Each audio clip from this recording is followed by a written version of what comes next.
भगवतो अर्हतो सम्मा सम्बुद्धस्सा।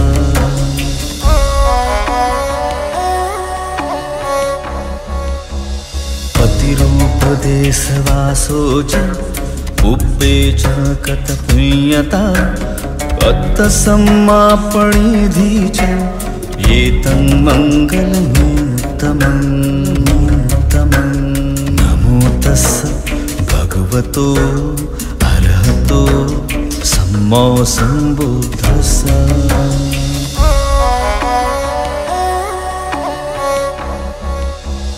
बाहुसज्जं च सिंपं च विनयो च सुशिक्षितो सुभाषिता च या वाचा एतं मङ्गलमुत्तमम्। नमो तस्स भगवतो अर्हतो सम्मा सम्बुद्धस्सा।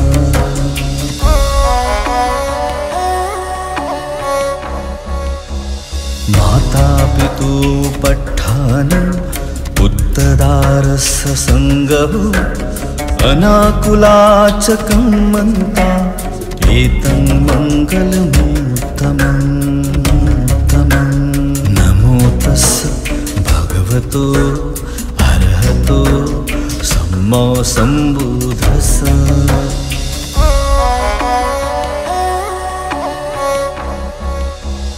दानं च धम्मचर्या च यातकानं च संगः अनवज्जानेकं माने एतं मङ्गलमुत्तमम्। नमो तस्स भगवतो अर्हतो सम्मा सम्बुद्धस्सा।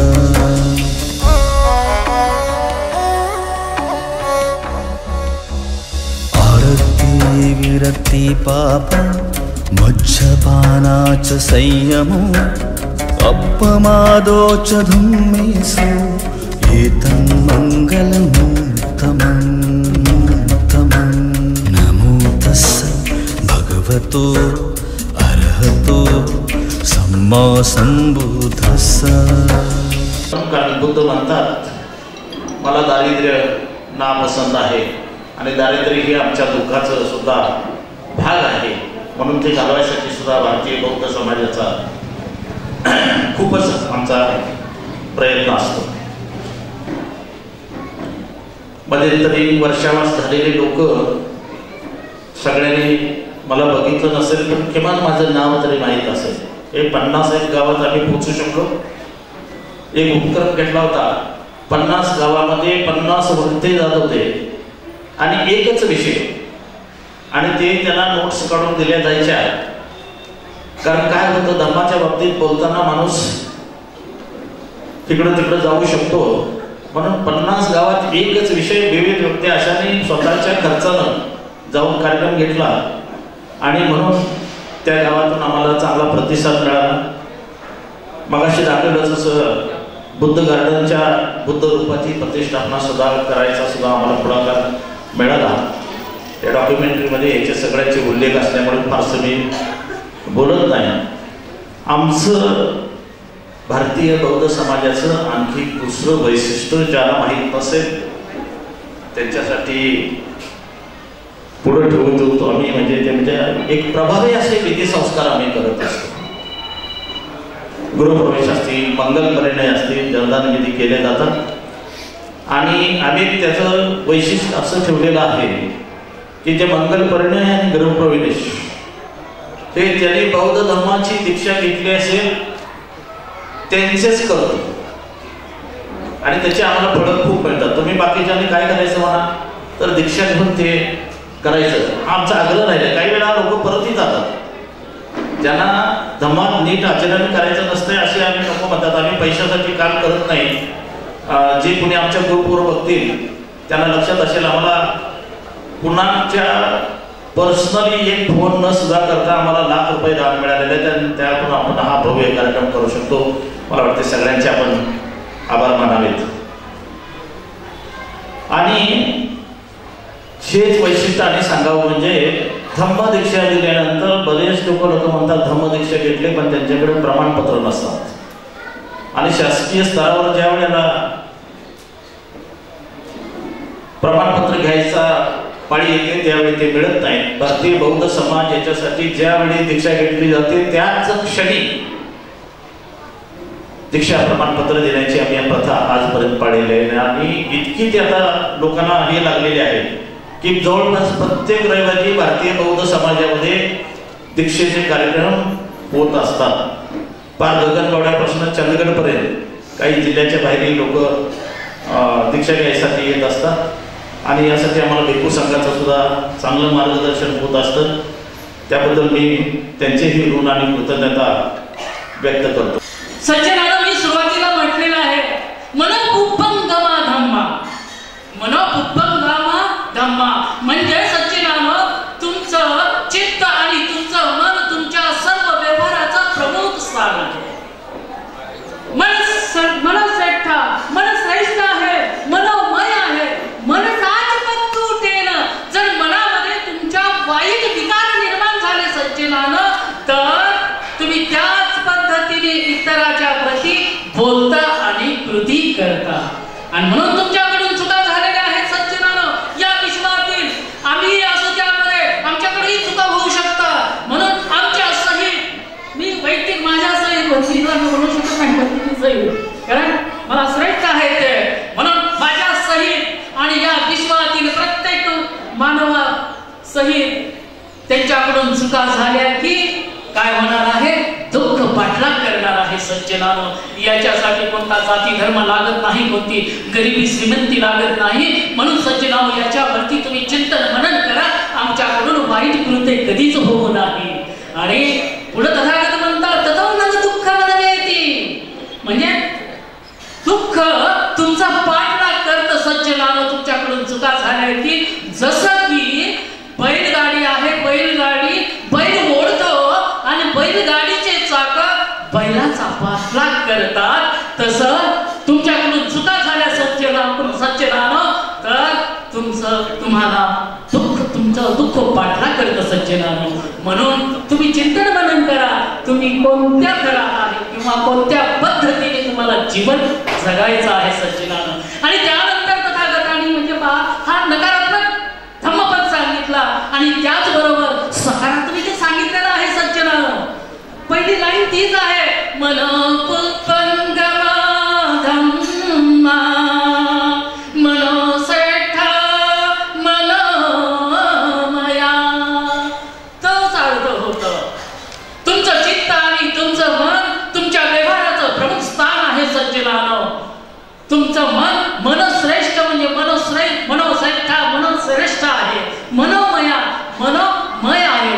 मनसाचे पसमेन भासती वा करोती वा. तुमच्या मनामध्ये जर प्रसन्न भावना निर्माण झाल्या सज्जनांनो तर तुमच्याकडून काय होईल? इतराप्रती चांगलं बोलणार, तुम्ही चांगली कृती करणार. आणि जर तुमच्या मनामध्ये प्रसन्न भावना निर्माण झाल्या म्हणजे तुमच्याकडून चांगली कृती झाली आणि एखाद्याला मदत झाली सज्जनांनो. म्हणून तथागतांनी पुढे काय म्हटलेलं आहे सज्जनांनो ततोनं सुख मनवेती छाया व अनपायिनी. दुःख तुम्हाला सोडत नाही सज्जनांनो. जसं की तुमची स्वतःची सावली तुम्हाला सोडत नाही त्या पद्धतीने सुख तुम्हाला सोडत नाही सज्जनांनो. म्हणून तुम्ही चिंतन मनन करा तुम्हाला कसं वागायचं आहे. कारण शेवटी मन तुमचं आहे. मी कितीही सांगितलं किंवा तथागतांनी कितीही सांगितलं तुम्ही कोणत्याही भक्तीजीने सांगितलं उपदेश केला शेवटी मन तुमचं आहे सज्जनांनो. तुम्हाला जर मनाला पटलं तर तुम्ही मानू शकता. मनाला पटलं नाही तर मानतही नाही. कितीही धम्म चांगला असू द्या. नाहीतर आमच्या या कोल्हापूर जिल्ह्यामध्ये सांगली जिल्ह्यामध्ये माया का यल्लमा घर घर यल्लमा आहे सज्जनांनो. म्हणून त्याचा गांभीर्याने विचार केला पाहिजे सज्जनांनो. म्हणून मी माझा पुढे विषय मांडत असताना की तुमच्या जीवनामध्ये पहा, तुम्ही दुःखी आहात का सुखी आहात अगोदर तर तुम्हाला समजलं पाहिजे सज्जनानो. तर माणूस आम्ही विचारलं एखाद्याला की ते काय म्हणते, सहज मी सुखी आहे सज्जनानो, मला काय कमी आहे, गाडी आहे, बंगला आहे. तर पांडेसरलाच विचारलं तर म्हणते मला गाडी आहे, बंगला आहे, मी आता या भारतीय बौद्ध समाज इथं अध्यक्ष आहे, मला काय कमी आहे भंतीजी. नाही पांडेजी, नाही, तसं नाही. म्हणून तुम्ही सुखी नाहीच. म्हणून तुमच्या सुखी जीवनाला अडथळे आहे सज्जनानो. तथागताने तुमच्या सुखी जीवनात येणारे अडथळे सांगितले आणि त्याचबरोबर त्याच्यावरती उपाय सांगितले सज्जनानो. म्हणून याच्यावरती चिंतन मनन करा सज्जनानो. तुम्ही कोणत्या थरामध्ये बसता ते. पहिला अडथळा तुमच्या जीवनातला सज्जनानो तथागताने सांगितला आणि तो अडथळा म्हणजे आहे विच्छिकी इच्छा. तो अडथळा आहे विच्छिकी इच्छा. आणि विच्छिकी इच्छा म्हणजे सज्जनानो काय आहे? शंका कुशंका घेणे.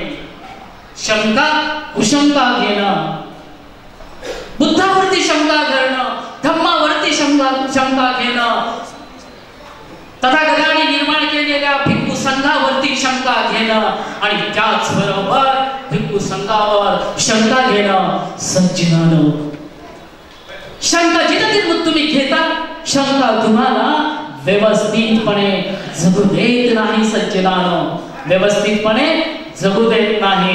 म्हणून सज्जनानो, या शंकेवरती, या विच्छिकीचेवरती विजय मिळवला पाहिजे सज्जनानो. चिंतन मनन करा सज्जनानो. या विच्छिकी इच्छेवरती कसा विजय मिळवणार आहे सज्जनानो? तर तथागताने त्यासाठी पर्याय सांगितलेला आहे सज्जनानो. आणि तो पर्याय म्हणजे आहे श्रद्धाबल. काय उपाय आहे सज्जनानो? श्रद्धाबल म्हणजे श्रद्धा, विश्वास. सज्जनानो, तुमच्या परिवारामध्ये एकमेकावर श्रद्धा नसेल, विश्वास नसेल, त्याला कुटुंब म्हणता येणार नाही सज्जनानो. नीट लक्ष देऊन ऐका सज्जनानो. तुमच्या घरातील प्रत्येक सदस्यावर तुमचा विश्वास पाहिजे तर तुमचं कुटुंब आहे सज्जनानो. ज्या कुटुंबामधील सदस्यावर एकामेकावर श्रद्धा नाही ते कुटुंब अगोदरच उद्ध्वस्त झालेलं आहे सज्जनानो. म्हणून चिंतन मनन करा सज्जनानो. विच्छिकीचेवर विजय मिळवायचा असेल तर तथागताने श्रद्धाबल तुमच्याकडे दिलेलं आहे, त्याच्यावरती चिंतन मनन करा. तर या रजत महोत्सव उत्तर हा दिवस साजरी करत असताना तुमच्या लक्षात आलं पाहिजे. नाही तर आम्ही वंदना म्हणतोय, विहारात जातो, याला काही एक अर्थ नाही सज्जनानो. तथागताचा धम्म हा कसा आहे? आचरणशील आहे. म्हणून जोपर्यंत तुम्ही आचरण करणार नाही तोपर्यंत तुम्हाला त्याचा कुठलाच लाभ होणार नाही. म्हणून सज्जनानो, दुसरं बल आहे, दुसरा अडथळा आहे तुमच्या जीवनातला तीन मित्र. तुमच्या जीवनातला दुसरा अडथळा आहे सज्जनानो तीन मित्र. आणि तीन मित्र म्हणजे काय? आळस. तुम्हाला जर आळस आला, पण आळस हा माणसाचा शत्रू आहे सज्जनानो. म्हणून जर तुम्हाला आळस आला, तुम्ही अभ्यास करत आहे, तुम्ही कोणाला समजा काही शिकवत आहे किंवा आमच्या जबाबदार सराला आळस आला तर त्या दिवशी पाठीचा तास होणार नाही सज्जनानो. आळस किती विचित्र आहे बा. जो सातत्याने जवळजवळ सर त्या बुद्ध विहारामध्ये क्लास घेतात आणि आळस आला म्हणजे आज मी येणार नाही सज्जनानो, त्या दिवसाचा अभ्यास पुढल्या रविवारी किंवा पुढल्या दिवशी ढकलला जाईल. तसंच प्रत्येकाच्या जीवनामध्ये तुम्ही शाळेत असाल किंवा नोकरीच्या ठिकाणी नोकरी करत असाल किंवा खाजगी जीवनामध्ये खाजगी काम करत असाल, नवे तर शिक्षणामध्ये तुम्ही शिक्षण घेत असाल, आळस आला की तुमचे काम पुढे ढकलले जातील सज्जनानो. म्हणून आळस हा माणसाचा शत्रू आहे. म्हणून सज्जनानो, या आळसावर, या तीन मिथ्यावर आपण विजय मिळवला पाहिजे. आणि तो विजय मिळवण्यासाठी तथागताने त्याच्यावरती विजय मिळवण्यासाठी आपणाला वीर्य बल दिलेला आहे सज्जनानो. वीर्य म्हणजे काय? उत्साहाने कोणतंही काम केलं पाहिजे सज्जनानो. तुमच्या घरामध्ये किंवा शिक्षण घेत असताना किंवा नोकरी करत असताना, नवे आम्ही वंदना म्हणत असताना, विहारामध्ये येत असताना आम्ही उत्साहाने कार्य केलं पाहिजे. तर बळच कुणीतरी सांगायचंय जाऊ सर तुम्ही आज आले पाहिजे. जर पांडे सरांनी तुम्हाला हुकूम दिला तर म्हणजे ते बळच झालं ना, ऐकलं नाही म्हणजे बळच येणं योग्य नाही. संचलनानं तुम्ही उत्साहाने विहारात गेला पाहिजे. उत्साहाने हे जे तुम्ही 25 वर्ष कार्य करत आलात पांडे सर त्याचं काहीतरी चीज होईल. कारण उत्साहाने जो माणूस या ठिकाणी कार्य करत आहे आणि भविष्यामध्येही कार्य केलं पाहिजे. म्हणून संचलनानं उत्साहाने तुमच्या जीवनात कार्य करा. त्यानंतरचा अडथळा आहे तुमच्या जीवनातील संचलनानं, तो अडथळा आहे बुद्धांचे कुक्कच्च. आता बुद्धांचे कुक्कच्च म्हणजे काय की उद्विग्न होणं किंवा चिंतित होणं. पहा तुमच्याकडून काही कार्य करत असताना चुका झाल्या, पांडे सराकडून काही कार्य करत असताना एखादी चूक झाली तर त्यांना 100% आहे की हा निसर्गाचा नियम आहे ते चिंतित होणार. माझ्याकडून चूक झालेली आहे, मी असो त्याच्यामध्ये मी थोडा चिंतित होणार आहे, माझ्याकडून चूक झालेली आहे. तुम्ही असो किंवा या विश्वातील कोणत्याही जाती धर्माचा माणूस असो द्या, चूक झाली की चिंता होते संचलनानं. म्हणून या चिंतेवर मात करण्यासाठी तथागताने बल दिलेलं आहे. ते बल आहे संमासती. आणि संमासती म्हणजे काय? मनाची जागरूकता संचलनानं. तुम्ही कार्य करत असताना जर तुमचं मन जागरूक असतं, तुम्ही कार्य करत असताना तुमचं मन जागरूक असेल तर तुमच्याकडून चुका होणार नाही संचलनानं. होतील का? चुका होतील का संचलनानं? म्हणून मन जागृत पाहिजे संचलनानं. मग विचार करा, तुम्ही कार्य करत असताना सकाळी उठल्यापासून संध्याकाळी झोपेपर्यंत तुमचं खरंच मन जागृत असतं का?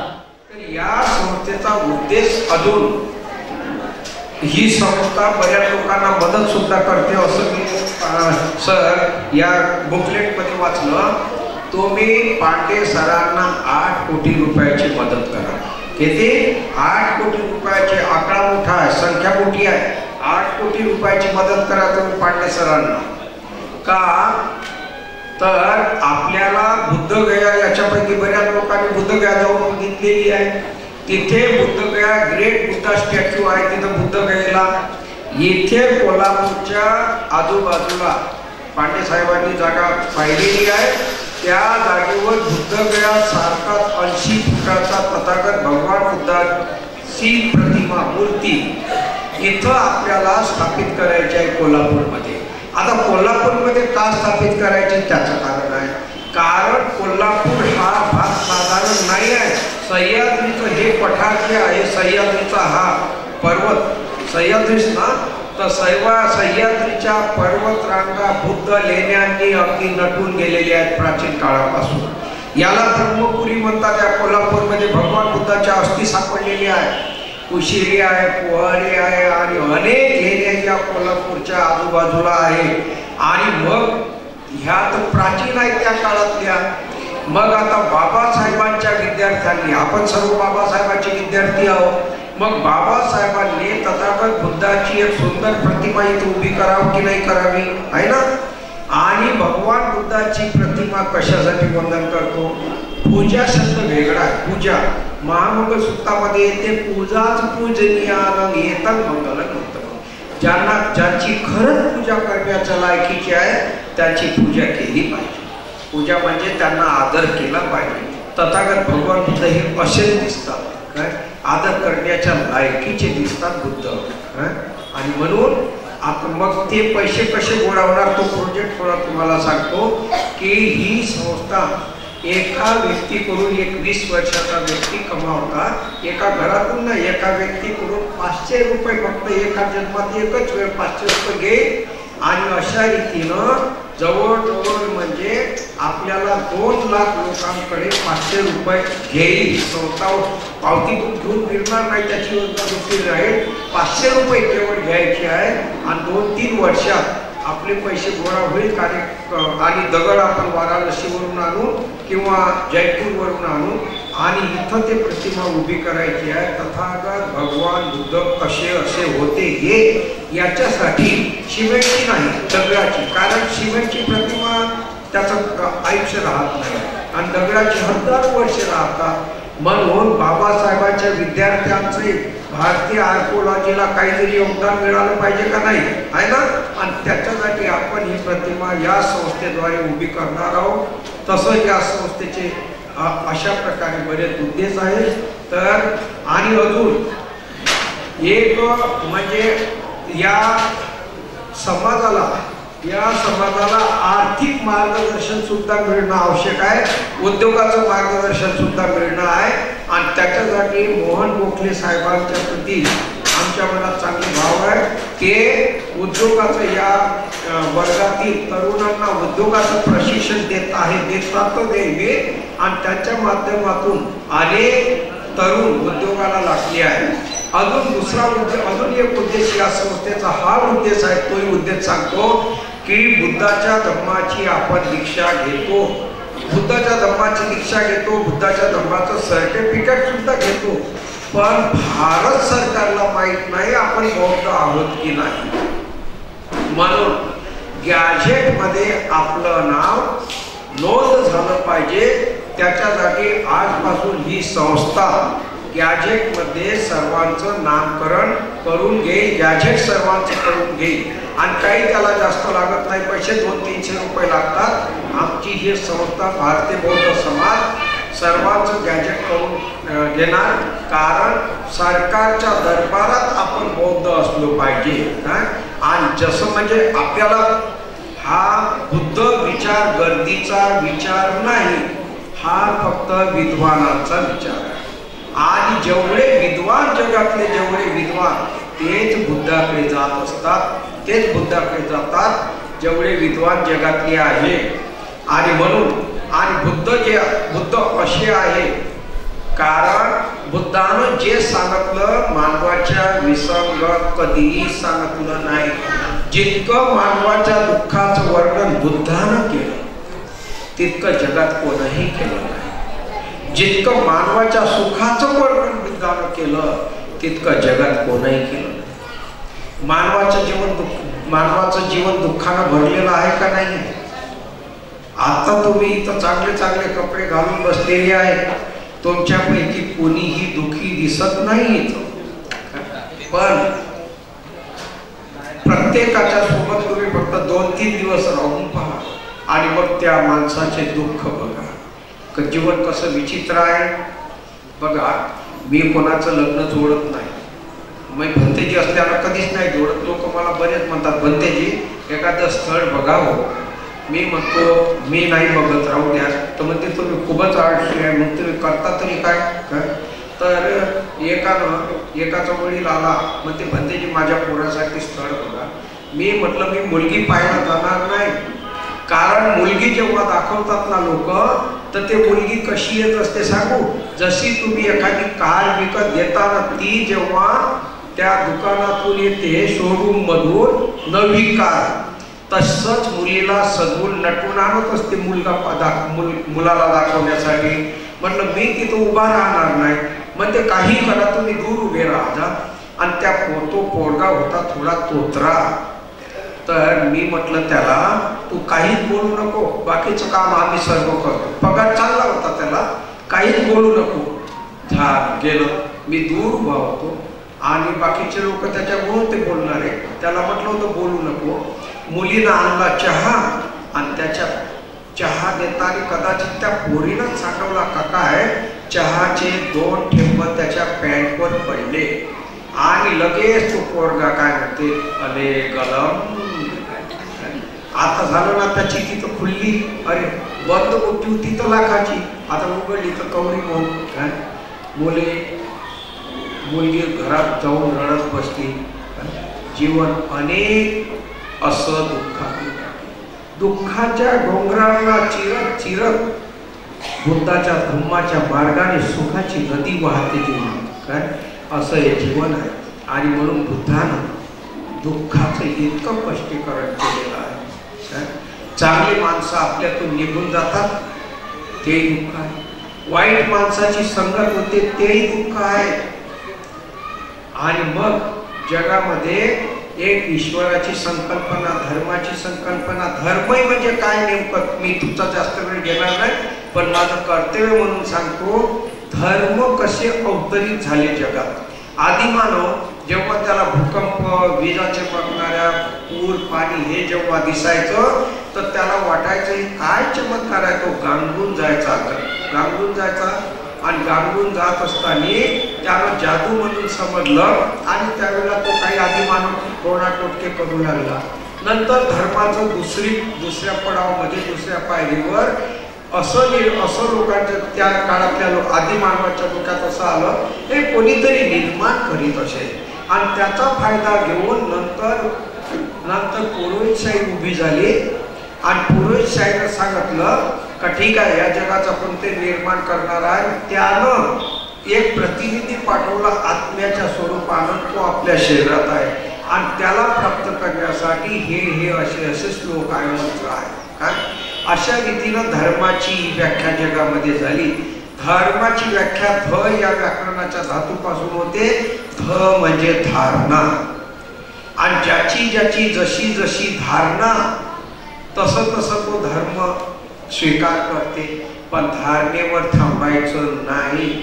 भगवान बुद्धानं जी व्याख्या केलेली आहे जगामध्ये, आपण बुद्धं शरणं गच्छामि म्हणजे मी बुद्धाचा स्वभाव स्वीकारतो आहे बस. कारण बुद्धाचा स्वभावच जगाला जिवंत ठेवणार आहे. चंद्र सूर्य आहे तोपर्यंत. आणि म्हणून आपल्याला बुद्धाचा धम्म, आपण बुद्धाच्या धम्माकडे आलेलो आहे सर्व लोक. आणि पुढं आजचं हे 21वे शतक बुद्धाच्या जगाचा जर विचार केला तर 20वे शतक अतिशय चांगला आहे. जगाचा विचार कर, सर्व लोकांना उत्सुकता लागलेली आहे 20व्या शतकात बुद्धाच्या धम्माची आणि म्हणून अध्ययन चांगलं होऊ लागलं आहे. फक्त एवढंच का चांगल्या रीतीनं बुद्धाचा धम्म आपल्याला कळला पाहिजे. त्यासाठी चांगले मार्गदर्शक पाहिजे. या सभेला चांगले मार्गदर्शक आहे. ही सभा काही सामान्य लोकांची नाही आहे.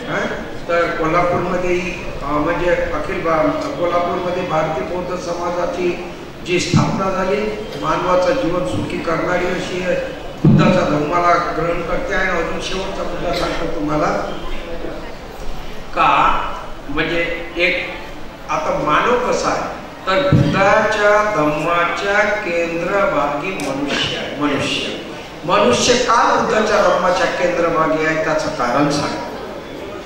कारण ह्या सृष्टीमध्ये मनुष्य सर्वात महत्वाचा जीव आहे. मनुष्य कारण मनुष्य ज्या ग्रहावर आहे त्याच ग्रहावर पाणी आहे, त्याच ग्रहावर निसर्ग आहे, झाड आहे, ऑक्सिजन आहे. ज्या ग्रहावर मनुष्य नाही त्या ग्रहावर ऑक्सिजन नाही, त्या ग्रहावर पाणी नाही, त्या ग्रहावर झाड झुडप नाही. जोपर्यंत मनुष्य आहे तोपर्यंत हे सृष्टी आहे.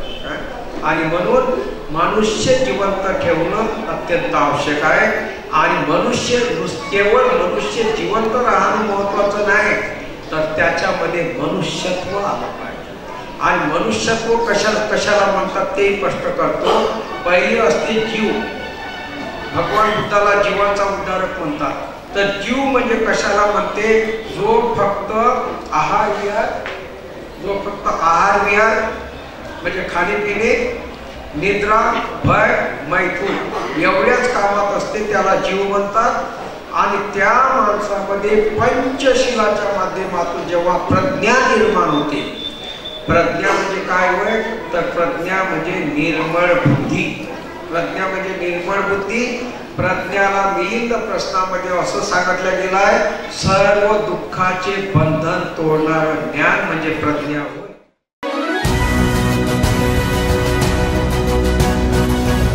प्राचीन भारताची प्राकृत भाषा म्हणजे पाली भाषा होय. बौद्ध साहित्य देखील पाली भाषेतच निर्माण झाले आहे. धम्मग्रंथ, शिलालेख, अशोकस्तंभ, लेण्या येथे आजही पाली भाषा अस्तित्वात आहे. बोधिसत्व डॉक्टर बाबासाहेब आंबेडकर यांनी पुन्हा धम्मचक्र प्रवर्तन केल्यानंतर भारतात आता बौद्धांची संख्या वाढू लागली आहे. त्यामुळेच आता पाली भाषेचे पुनरुत्थान होत आहे. ही मंगलमय बाब आहे. हीच आवश्यकता ओळखून भारतीय बौद्ध समाज या धम्मसंस्थेमार्फत कोल्हापूर शहर आणि उपनगरात पाली भाषा प्रशिक्षण केंद्रे सुरू झाली आहेत. ही प्रशिक्षण केंद्रे चालवण्याची महत्त्वाची जबाबदारी शैलेश जवंजाळे यांच्यावरती आहे. शैलेश यांनी अल्पावधीतच पाली भाषेचे सखोल ज्ञान आत्मसात केले आहे. अत्यंत सोप्या भाषेत उपासकांना पाली भाषा समजावून सांगण्याचे अनमोल धम्मकार्य त्यांच्याकडून सुरू आहे. त्यामुळेच एक धम्मसंस्था या नात्याने शैलेश जवनसाळे यांचे पुण्यानुमोदन करणे हे आम्हा सर्वांचे धम्म कर्तव्य आहे. म्हणूनच आज आपल्या सर्वांच्या साक्षीने त्यांचा यथोचित हा जाहीर सन्मान करीत आहोत.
करवीर तालुक्यातील सरनोबतवाडी येथे आयुष्यमान सागर लहू कांबळे यांचे सन 2010 पासून धम्मकार्य सुरू आहे. सागर हे त्रिरत्न बौद्ध महासंघाच्या संलग्नेतून येथील बुद्ध विहारात धम्मवर्ग घेत आहेत. MA BEd MEd ही अध्यापकांतील उच्च पदस्थ पदवी त्यांनी संपादित केली आहे. अध्यापन कौशल्याचा उपयोग ते आपल्या धम्मकार्यात करीत आहेत. त्यांनी सरनोबतवाडी येथे धम्मसंघाची स्थापना केली आहे. येथील विहारात ध्यान, गाथापठण आदी विविध धम्मकार्य नित्यनेमाने सुरू आहे. त्यांच्या या धम्मकार्याचा आम्हाला सार्थ अभिमान आहे. आयुष्यमान सागर लहू कांबळे यांच्या धम्मकार्याची दखल घेऊन आम्ही भारतीय बौद्ध समाज या धम्मसंस्थेच्या माध्यमातून आज त्यांना सन 2024चा धम्मधर पुरस्कार देऊन सन्मानित करीत आहोत. त्यांच्या पुढील वाटचालीस आपणास सर्वांकडून मंगलकामना व्यक्त करीत आहोत.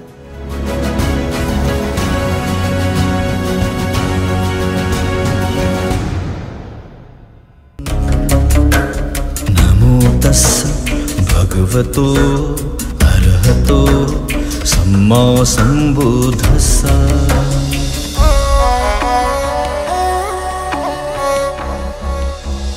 पतिरूपदेशवासो च पुब्बे च कतपुण्यता अत्तसम्मापणिधि च एतन्मङ्गलमुत्तमम्.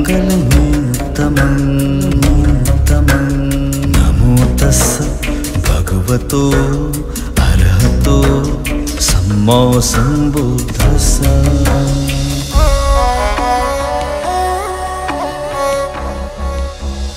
बाहु सच्चं च सिंपं च विनयो च सुशिक्ष. 1995-1996 दशकामध्ये त्रिरत्न बौद्ध महासंघाचे ब्रह्मचारी आर्यकुमार, अश्वजित कोल्हे, ब्रह्मचारी प्रशिल हे लहान मुलांचा संस्कार घेण्यासाठी येत होते आणि त्या वर्गामध्ये बसत असताना धम्मपालन गाथा असेल, त्रिसर्व पंचशील असेल, या गाथांचं पठण त्या ठिकाणी केलं जायचं आणि ते लोक ज्या गावाला एसटी नाही आहे, प्रवासाला रस्ता नाही आहे, अशा दुर्गम अशा डोंगर भागामध्ये ती लोक येऊन धर्माचा प्रचार आणि प्रसार करायचे.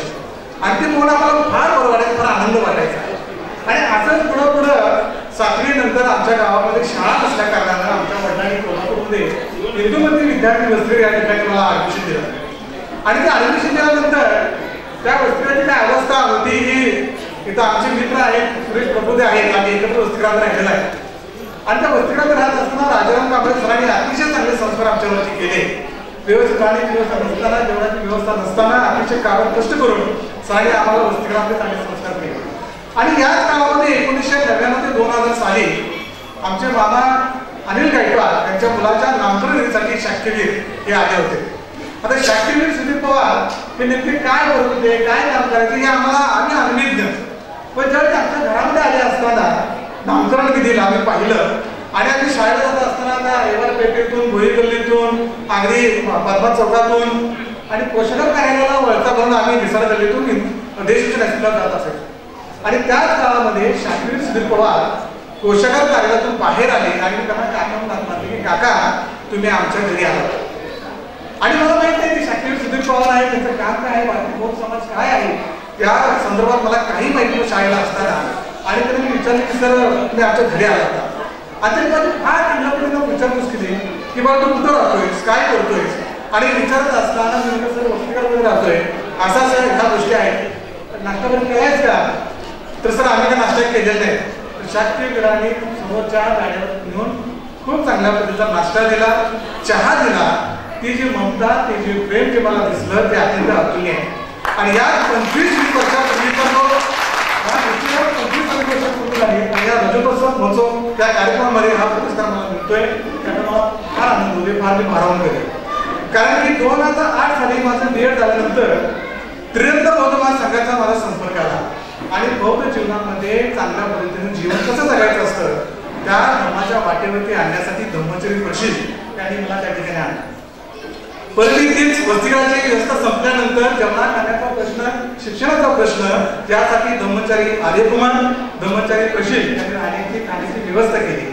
आणि मग त्या संघामध्ये प्रवेश झाल्यानंतर मग मला समजलं की शाक्यवीर सुधीर पवार यांचं काय काम आहे, त्यांनी काय केलं होतं, या सगळ्या गोष्टींचा उलगडा मला सुरू झाला. आणि ते धम्माचं जीवन जगत असताना त्या संघामध्ये अगदी नौके असणारे धम्ममित्र अमित मेधावी, धम्ममित्र उदय कांबळे, धम्ममित्र प्रदीप गायकवाड, तरुण पोरं ज्याचा धम्माकडे बघण्याचा दृष्टिकोन, जीवन जगण्याची पद्धती, विचार कसा करायला पाहिजे जीवन जगत असताना त्या लोकांच्या आम्ही भारत गेलो होतो. आणि त्यामुळे संघात असणारे जे 1 दिवशी शिबिर असेल, 5 दिवशी शिबिर असतील, ही शिबिरं करण्याचा आम्ही प्रयत्न केला. त्यातून खूप चांगल्या पद्धतीचा अभ्यास आमचा झाला. कशाला पंचशील कसं असतं, काय असतं, आले असतं मी मार्ग काय आहे बलचक्र, या सगळ्या गोष्टींचा उलगडा या ठिकाणी होत आहे. आणि हे करत असतानाच मला असं वाटतंय की संघातला जो अभ्यास, जो धम्मवर्ग जो असतो तो अत्यंत महत्वाचा आहे. आणि धम्मजीवन जगत असताना स्वतःचं कल्याण होतच होतं, तर इतर कल्याण करणार, स्वतःचं कल्याण होतच होतं, तो व्यक्ती इतर लोकांसुद्धा कल्याण करायला पाहत नाही. मला वाटतंय की धम्मदल पुरस्कार जसं त्यांनी सांगितलेलं आहे की धम्मदलांच्या संपर्कात राहणं म्हणजे उत्तम मंगल आहे. आणि हे उत्तम मंगल मला असं वाटत नाही, इथं बसलेला प्रत्येक व्यक्ती हा धम्मदल आहे. तुमच्या प्रत्येकाच्या संपर्कामध्ये जी व्यक्ती असेल ती व्यक्ती धम्माच्या मार्गावरती असेल. कारण आपण म्हणतोय सुख बुद्धानुपद सुख सद्धम्म देसना सुख संघस सामही समंगानु तपसुख. आपण एकत्र तप करत आहोत, सामूहिकरित्या आपण या ठिकाणी धम्माचं जीवन जगत आहोत. हे जीवन जगत असताना आपण प्रत्येकाच्या जीवनामध्ये प्रकाश टाकण्याचा प्रयत्न करत असतो. आणि हेच प्रकाश टाकण्याचं काम भारतीय बौद्ध समाजाच्या वतीनं संपूर्ण जिल्ह्यामध्ये होत असल्याचं मला दिसत आहे. हा पुरस्कार आपण या ठिकाणी मला दिला. येणाऱ्या पुढच्या माझ्या जीवनामध्ये हा पुरस्कार मला नेहमी प्रेरणा देत राहील. आणि इथून पुढं जेवढं आयुष्य लाभलेलं आहे त्या आयुष्यामध्ये धम्माचं अतिशय चांगलं काम करण्याचं अभिवेचन मी आपल्या ठिकाणी घेतो आणि माझी 2 शब्द या ठिकाणी थांबवतो.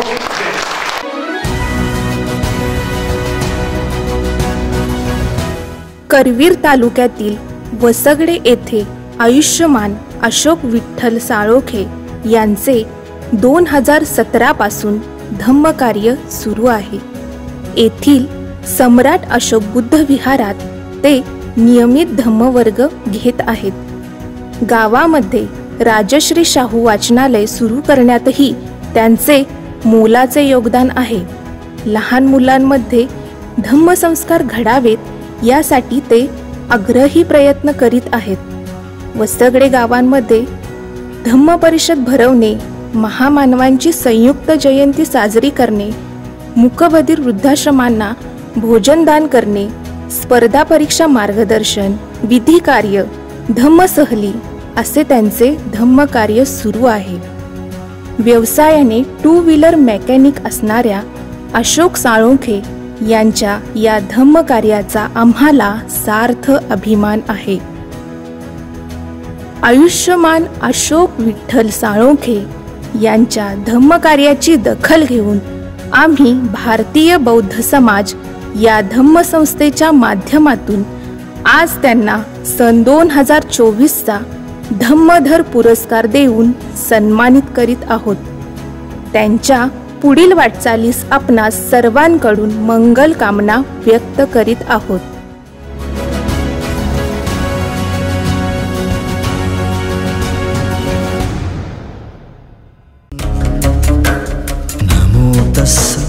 भगवतो अर्हतो सम्मा सम्बुद्धस्सा.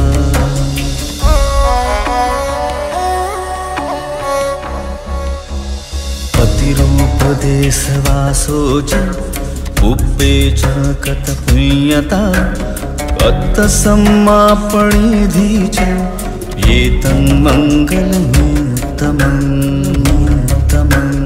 नमो तस्स भगवतो अर्हतो सम्मा सम्बुद्धस्सा. लहान मुलांच्या मध्ये रुजायला पाहिजे ही एक मोठी शिकवण या ठिकाणी आमच्या सोबत माझ्या बरोबर आणि आम्हाला मार्गदर्शन करणाऱ्या लोकांनी प्रोत्साहन देऊन ही शिकवलेली आहे.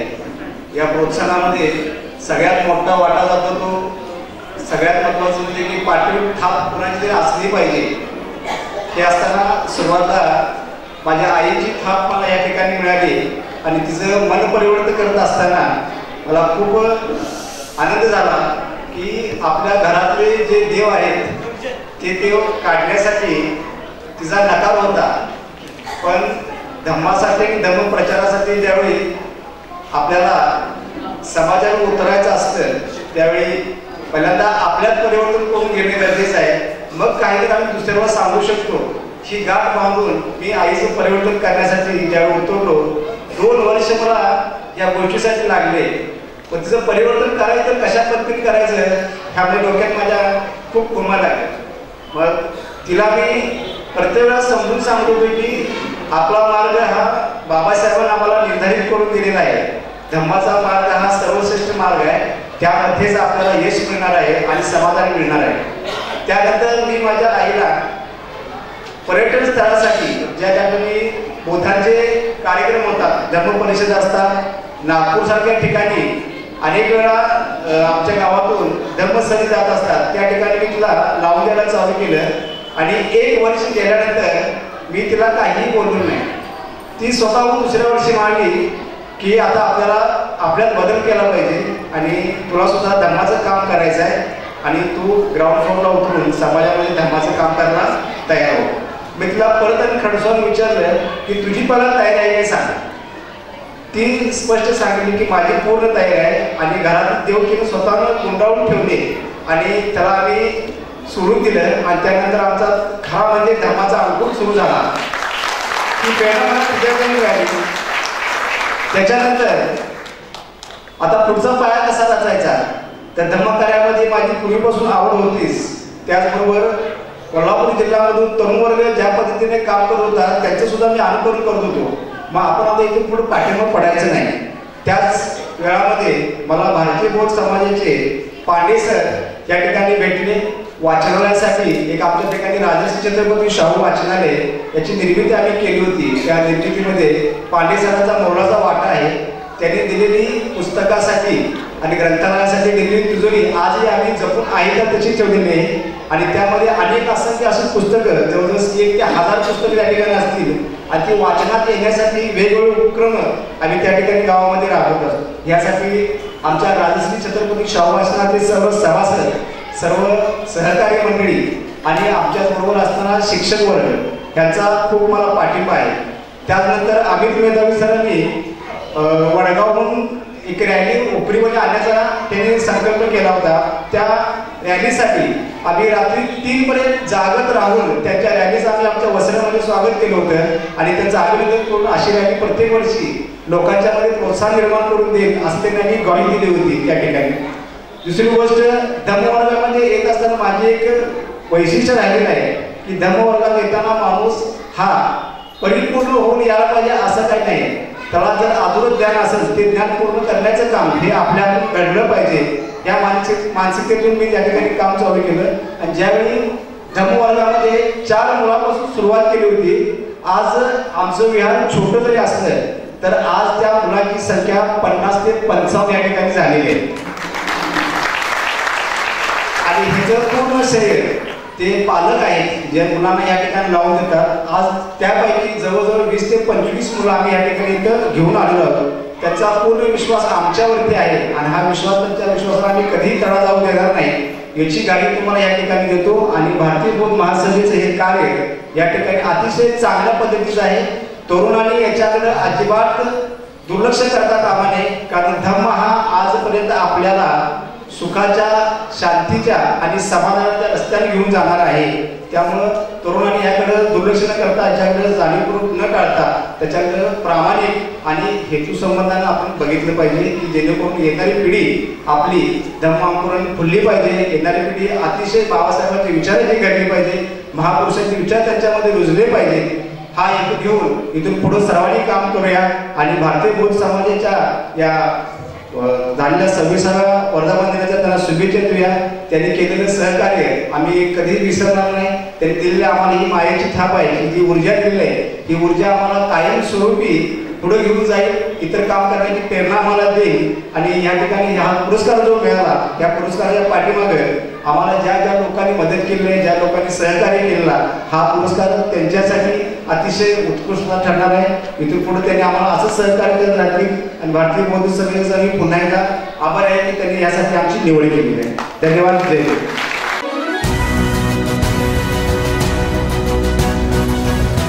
आयुष्यमती वसुंधरा श्रीमंत मधाळे या भारतीय बौद्ध समाज कोल्हापूर या धम्मसंस्थेचे संस्थापक स्मृतिशेष शाक्यवीर सुधीर पोवार यांच्या भगिनी आहेत. सध्या त्या उल्हासनगर येथे वास्तव्यास आहेत. बंधू शाक्यवीर सुधीर पोवार यांच्या मार्गदर्शनाखाली त्यांना माहेरीस धम्माची शिकवण मिळाली. धम्मप्रवचने, धम्मदीक्षा, धम्मशिबिरे आदी उपक्रम वसुंधराताईंनी राबवले आहेत. त्या स्वतः उत्तम कवयित्री आहेत. धम्मधारा, धम्मसुगंध, धम्मतेज हे काव्यसंग्रह आणि आंबेडकरोत्तर चळवळीतील विधायकता असे साहित्यही त्यांचे प्रकाशित आहे. वसुंधराताईंच्या या धम्मकार्याचा आम्हा सर्वांना सार्थ अभिमान आहे. आयुष्यमती वसुंधरा श्रीमंत मधाळे यांच्या धम्मकार्याची दखल घेऊन आम्ही भारतीय बौद्ध समाज या धम्मसंस्थेच्या माध्यमातून आज त्यांना सन 2024चा धम्मधर पुरस्कार देऊन सन्मानित करीत आहोत. त्यांच्या पुढील वाटचालीस आपणास सर्वांकडून मंगल कामना व्यक्त करीत आहोत.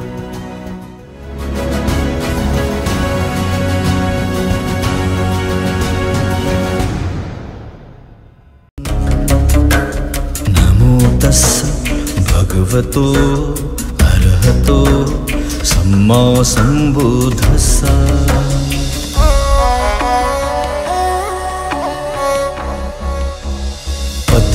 पतिरूपदेशवासो च उप्पे च कतपुण्यता अत्तसम्मापणिधि च एतन्मङ्गलमुत्तमम्.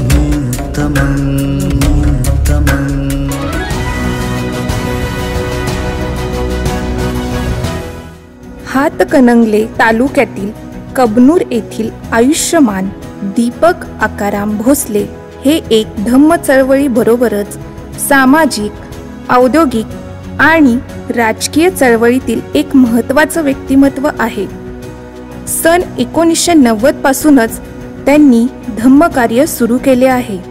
दीपक भोसले यांचे विपश्यनेचे 6 कोर्स आणि सत्तीपठाणही पूर्ण झाले आहे. इचलकरंजी आणि माणगाव येथील बुद्ध विहाराशी ते संलग्न आहेत. त्यांनी माणगाव येथील आपले फार्म हाऊस धम्मशिबिरे घेण्यासाठी मोफत उपलब्ध करून दिले आहे. आपला टेक्स्टाईलचा व्यवसाय सांभाळत त्यांनी दानपारमिता अंगीकारत आजवर धम्मकार्य निरंतर सुरू ठेवण्याचा आम्हाला सार्थ अभिमान आहे. आयुष्यमान दीपक आकाराम भोसले यांच्या धम्मकार्याची दखल घेऊन आम्ही भारतीय बौद्ध समाज या धम्मसंस्थेच्या माध्यमातून आज त्यांना सन 2024चा धम्मधर पुरस्कार देऊन सन्मानित करीत आहोत. त्यांच्या पुढील वाटचालीस आपणास सर्वांकडून मंगल कामना व्यक्त करीत आहोत.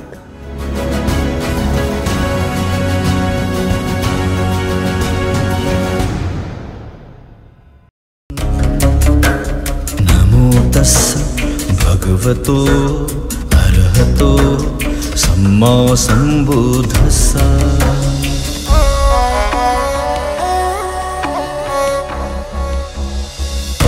पतिरूपदेशवासो च उप्पे च कतपुण्यता पत्तसम्मापणिधि च एतन्मङ्गलमुत्तमं नमो तस्स. या ठिकाणी भारतीय बौद्ध समाज याचा 26वा वर्धापन दिन या ठिकाणी मंगलमय वातावरणामध्ये या ठिकाणी संपन्न होत आहे. या ठिकाणी उपस्थित उपासक उपासिका बंधूंनो सर्वांना जय भीम.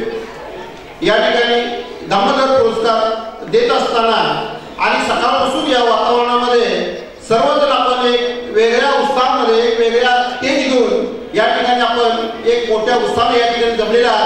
निश्चितच या ठिकाणी एक धम्माचा अंकुर 26 वर्षापूर्वी जो अंकुर उगवला होता त्याचा धम्माचा वटवृक्ष या ठिकाणी झालेला आहे आणि वटवृक्षाच्या छायेखाली आपण या ठिकाणी उपस्थित राहिलो आहोत. या ठिकाणी सर्व सगळी माहिती ऐकत असताना मलाही माझा मागचा जीवनकाळ आठवला की पूर्वी मी काय होतो आणि धम्माच्या प्रवाहामध्ये मी कशा पद्धतीने आलो.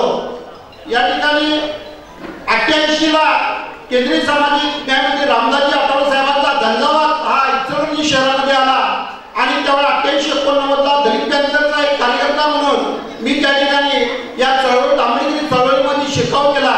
आणि मित्रांनो आंबेडकरी चळवळीत काम करत असताना दलित पॅनलचं काम करत असताना एक आक्रमक चळवळ त्यावेळी होती आणि त्यावेळेच्या एक वेगळ्या भाषणानं आमच्या एवढा मोठा प्रभाव पडला होता की त्यावेळेचं अन्यायाविरुद्ध लढणं हे त्यावेळेला आमच्या डोक्यामध्ये त्यावेळेचं फॅन होतं फुल होतं आणि ज्या ज्या ठिकाणी अन्याय होईल त्या ठिकाणी धावून जाणं सगळ्या तरुणांच्या वर सायकलनं त्यांच्या सोबत राहणं ही एक माझी आवड त्या ठिकाणी होती.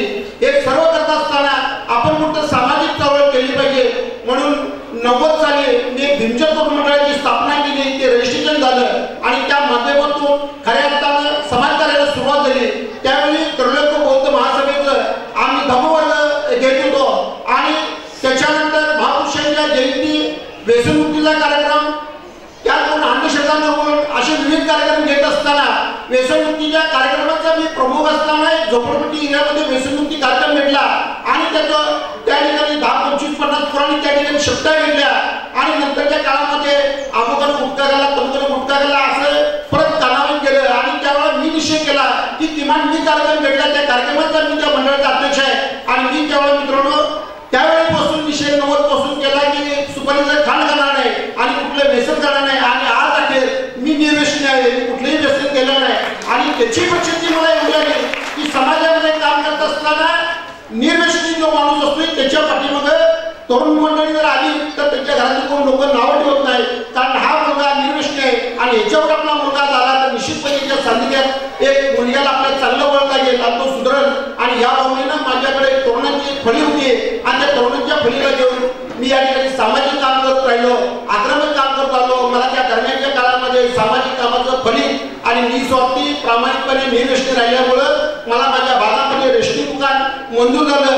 मी त्या रेशनिंग दुकानाच्या माध्यमातून मी माझ्या समाजाला, माझ्या समूहाला 100-150 रेशन कार्ड, 350-400 रेशन कार्ड मिळालेले होते आणि त्या कुटुंबांना मी स्वतः प्रामाणिकपणे धान्य आणि त्या रॉकेल देत राहिलो. निश्चित त्याचं प्रामाणिकपणाचं फळ मला पुढं सामाजिक न्यायाचं एक जिहाद निघाला आणि सामाजिक न्यायाच्या माध्यमातून मी एक औद्योगिक संस्था काढली, दीपस्तंभ टेक्सटाईल, दीपस्तंभ मागासवर्गीय औद्योगिक सहकारी संस्था, टेक्सटाईल संस्था काढली आणि ती 5 कोटीची संस्था त्यावेळेचे तत्कालीन मंत्री प्रीतम कुमार शेगावकर साहेब, चंद्रकांतजी हांडोळे साहेब आणि केंद्रीय सामाजिक न्याय मंत्री केंद्र रामदासजी आठवले साहेब यांच्या प्रयत्नातून माझी ती संस्था मंजूर झाली. ती 2008ला संस्था मंजूर झाली. 2010ला मी त्या संस्था प्रोडक्शनवर आणली आहे. त्याचं प्रोडक्शन आज अखेर कापड उत्पादन माझं चालू आहे आणि त्यावेळेस कमी कालावधीत मला न काही करता मला हे सगळं सदासद होत गेलं.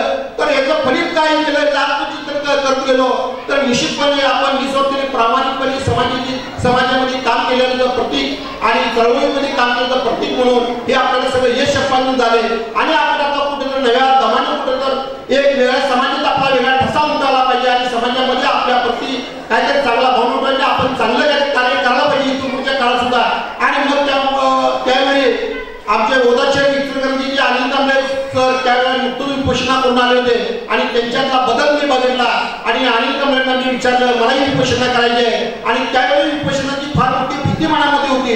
पण 2013ला मी 10 दिवसाची विपोषणा आयट्यामध्ये धमाल्यामध्ये त्या ठिकाणी केली आणि त्याच्यानंतर त्या विपोषणामुळं माझ्या एक आम्हाला असा फरक असा घरात जाणवला गेला आणि त्याचवेळी बायकोने आमचा विचार केला की तुमच्याकडे या 2-3 महिन्याचा बदल असेल तर मी सुद्धा विपोषणा करणार आणि माझ्या बायकोने 10 दिवसाची विपोषणा केल्या आणि सलग 5 वर्ष आम्ही दोघा नवरा बायकोने 10 दिवसाच्या सलग 5 विपोषणा केल्या.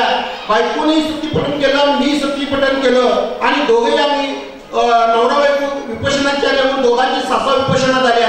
हे सगळं करत असताना मधल्या काळात कोरोनाचा काळ जो आला आणि कोरोनाच्या काळामध्ये सगळीच लोक आपापल्या घरामध्ये त्यावेळेस स्वतःला लॉकडाऊन करून ठेवलेलं होतं आणि त्या दरम्यानच्या काळामध्ये माझ्या मनात एक संकल्पना आली की माणगाव या ठिकाणी माझा कारखाना आहे, त्या ठिकाणी माझं फार्म हाऊस आहे आणि त्या फार्म हाऊसला मी राहायला होतो. तिथं लॉकडाऊनच्या काळात सुरक्षित ठिकाणी राहिले म्हणून त्या ठिकाणी मी माझं कुटुंब घेऊन तिथे राहिलो आणि त्यावेळी एक मनामध्ये संकल्पना आली की आपलं फार्म हाऊस आहे, या ठिकाणी आपले विविध कार्यक्रम होतात, त्या ठिकाणी तथागत गौतम बुद्धाची मूर्ती एखादी असावी असं संकल्पना आली आणि त्याच्यावर मी यशवंत पेटर साहेबांना फोन लावला. यशवंत पेटर साहेब म्हणजे मी घरी जाईल लॉकडाऊन असल्यामुळे कुठेही बाहेर जायचं नाही आणि मी घरी मी म्हटलं यशवंत पेटर साहेब मी तुम्हाला भेटायला आहे आणि त्यांना भेटायला गेलो आणि माझी संकल्पना सांगितली असं मला मूर्ती या ठिकाणी निर्माण करायची आहे. यशवंत पेटर साहेबांनी लगेच हा म्हटलं आणि दुसऱ्या दिवशी यशवंत पेटर साहेबांनी आधी ती जागा चॉईस केली. निसर्गरम्य असं एका झाडाखाली आपण ती मूर्ती बनवायची ठरली आणि बघता बघता मित्रांनो यशवंत पेटर साहेबांचं मी या ठिकाणी आपल्या सर्वांच्या प्रती मी त्याचं कृतज्ञता व्यक्त करतो की त्यांनी एवढी सुंदर बुद्ध मूर्ती 6 फुटाची माणगाव या ठिकाणी आमच्या फार्म हाऊसवर त्या ठिकाणी निर्माण केली आणि ती मूर्ती बघता बघता एवढी उदयास आली की या ठिकाणी आमची माणगावची काही मंडळी माझ्या सोबत आल्या. राजाराम नार्वेकर मामा म्हणून आहेत, त्यांचं वय वर्ष 81. तर ते स्वतः या ठिकाणी माणगावचे आमचे ग्रामपंचायत सदस्य म्हणून मधुकर कांबळे साहेब आहेत. या सगळी मंडळी त्या ठिकाणी फिरायला येत होती सध्याकडं आणि या सर्वांनी ती आमची संकल्पना त्यांना पटली बुद्धमूर्ती आणि आमच्या जेवढी बांधावर आजूबाजूला शेतामध्ये जेवढी वीट वाळू दगड जे काय असेल तिथं जागेवर पडलेलं ती सगळी एकत्र आम्ही गेलो आणि 81 वर्षाचा आमचा धम्म चळवळीचा एक आमचा मार्गदर्शक नागेकर मामांनी त्या ठिकाणी दगड वीट वाळू एकत्र करून देण्यासाठी आम्हाला मदत केली आणि त्या ठिकाणी बघता बघता दिव्य भव्य असं बुद्ध मूर्ती निर्माण झाली आणि मूर्ती निश्चित निर्माण करून चालणार नाही तर आता या मूर्तीच्या त्या माध्यमातून आपण एक चांगल्या समाजापुरती काम केलं पाहिजे. नुसती मूर्ती बांधून चालणार नाही तर त्या ठिकाणी आम्ही एक निश्चय केला की किमान 12 महिने 1 वर्षभर प्रत्येक पौर्णिमा करायची आणि मग त्या पौर्णिमेच्या निमित्तानं आम्ही सर्वजण एकत्र येत गेलो. त्या ठिकाणी पौर्णिमेला एकत्र यायचं असेल तर मग आपल्याला धम्म कोणतरी सांगितला पाहिजे आणि धम्म सांगण्यासाठी वेगवेगळे भक्ती आपल्याकडे आले पाहिजे आणि म्हणून आम्ही त्यावेळा या कोल्हापूर जिल्ह्यामध्ये आणि कर्नाटकामध्ये एक आंबेडकरी चळवळीचं आणि बौद्ध धर्माचं एक चांगलं व्याख्यान देणारे एक चांगले धर्मप्रचार करणारे अमित मेधावी सर आमच्या डोळ्यासमोर आले आणि अमित मेधावी सरांना आपण अप्रोच झालो. अमित मेधावी सरांना सांगितलं की आम्ही प्रत्येक पौर्णिमेला 100-150 लोक आपण एकत्र येतोय, महिलांचे सकट एकत्र होतोय आणि तुम्ही आम्हाला मार्गदर्शन करायला होते. त्यांनी कोणताही न विचार करता या चांगल्या कामाला आम्ही येतो म्हणले आणि अमित मेधावी सरांनी त्या ठिकाणी आम्हाला एक चांगलं मार्गदर्शन केलं आणि त्याच्यामध्ये महिलांना एवढं प्रबोधन करण्यात आलं की त्यांची ती बोलीभाषा आणि त्यांचं ते उदाहरण पटवून सांगणं आणि या सगळ्या गोष्टी त्यांनी वेळोवेळी आम्हाला धम्मश्रवण करण्यात त्या ठिकाणी प्रबोधही केलं. त्याचबरोबर प्राध्यापक अमर कांबळे सर त्या ठिकाणी येत होते. त्या ठिकाणी आमच्या बलके मॅडम ताई त्या ठिकाणी मार्गदर्शन करायला महिला येत होते. त्या ठिकाणी विविध मान्यवर त्या ठिकाणी आले आणि या धम्माचं काम करत असताना त्या ठिकाणचं जे आम्ही फार्म हाऊस आहे ते सर्व आपल्या बौद्ध चळवळीसाठी आपण ती सगळ्यांना कधी कोण आलं मिटिंग घेतलं कार्यक्रम घेतला सर्वांना आपण केलं. त्या ठिकाणी विविध क्लास त्या ठिकाणी होतात. आम्ही मेधावी सर महिन्यातून 2 क्लास त्या ठिकाणी आयोजित करतात. धम्माचं शिबिर असेल, वेगवेगळ्या पद्धतीने मार्गदर्शन असेल, एव्हन मोटिवेशन सुद्धा असेल, समाजातील पोरं उद्योजक व्हावे ते चांगल्या पद्धतीने अशा पद्धतीचं वेगवेगळे वक्ते त्या ठिकाणी आमच्या समोर आले.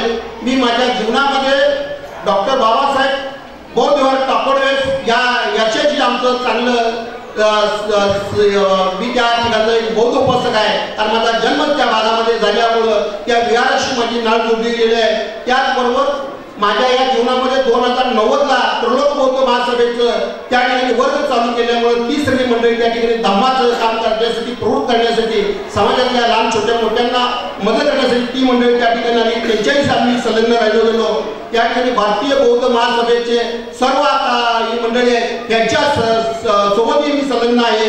तसंच सुप्त क्लास मिंचे मेघावी सरांचं त्या ठिकाणी मी त्यांनाही त्यांच्या सुप्त क्लासशी मी जोडलो गेलेलो आहे. त्याचबरोबर धम्म फाउंडेशन नेट यांच्याशी माझी बांधिलकी आहे. त्याचबरोबर वर्षावर धम्म परिषद यांनी मला एक चांगली प्रेरणा दिली त्यांच्याही मी संलग्न आहे. त्याचबरोबर आज जो माझा सन्मान या ठिकाणी करत आहे मी आज नव्यानं खऱ्या अर्थानं ही संस्था फार जुनी हे आमचं मातृत्व संस्था आहे पण या ठिकाणी खऱ्या अर्थानं माझा सन्मान या ठिकाणी करत असताना भारतीय बौद्ध समाज या संस्थेचा मी खऱ्या अर्थानं ऋणी आहे. या ठिकाणी अमित मेधावी सर, अमर कांबळे, बलके मॅडम, नितीन नेचकर सर, उदय कांबळे, सुनील भोसले, अनिल कांबळे, विजय तुषार सर या सर्व मंडळींनी खऱ्या अर्थानं धम्माचं काम करण्यासाठी एक मला चांगली प्रेरणा आणि ऊर्जा या ठिकाणी दिलेली आहे. आणि माझा सध्या चांगला उद्योग चालू आहे. मी धम्माचं चांगलं काम करत आहे. इथून पुढच्या काळात तुमच्या सगळ्यांच्या आशीर्वादानं इथून सुद्धा काम करण्याचं मला बळ निश्चित येणार आहे. आणि मी निस्वार्थी प्रामाणिकपणे समाजाच्या प्रती आपल्या शरीरामध्ये जो पण जीव प्राण आहे तो पण आपण बौद्ध समाजाचं आणि धम्माचं काम प्रामाणिक आणि निस्वार्थीपणे या ठिकाणी करणार आहे एवढंच या ठिकाणी मी सांगतो. आणि मी ज्या बाबासाहेबांनी एवढी मोठा मला बौद्ध धर्म एवढा चांगला दिला प्रत्येक बाबासाहेबांच्या वतीने मी कृतज्ञता व्यक्त करतो आणि मी इथंच थांबतो. जय भीम, जय भीम.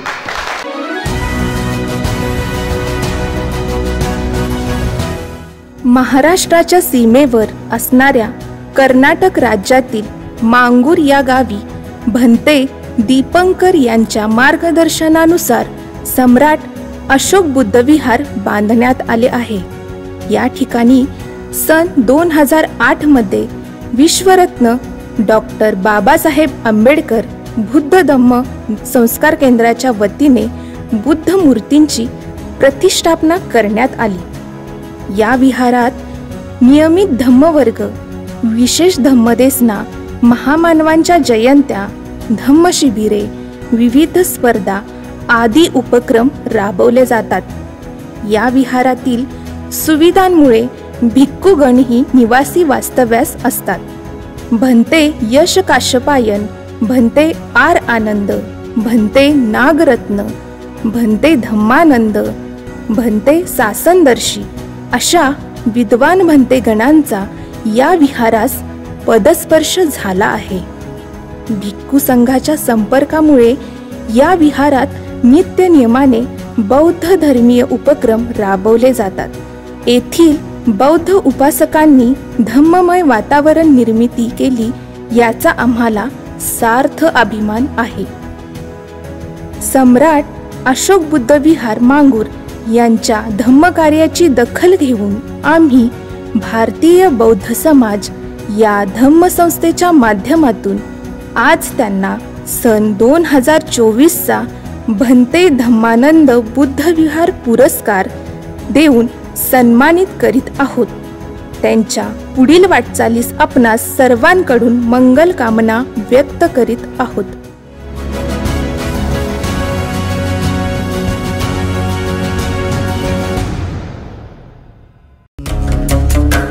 नमो तस्स भगवतो अरहतो सम्मा सम्बुद्धस्सा.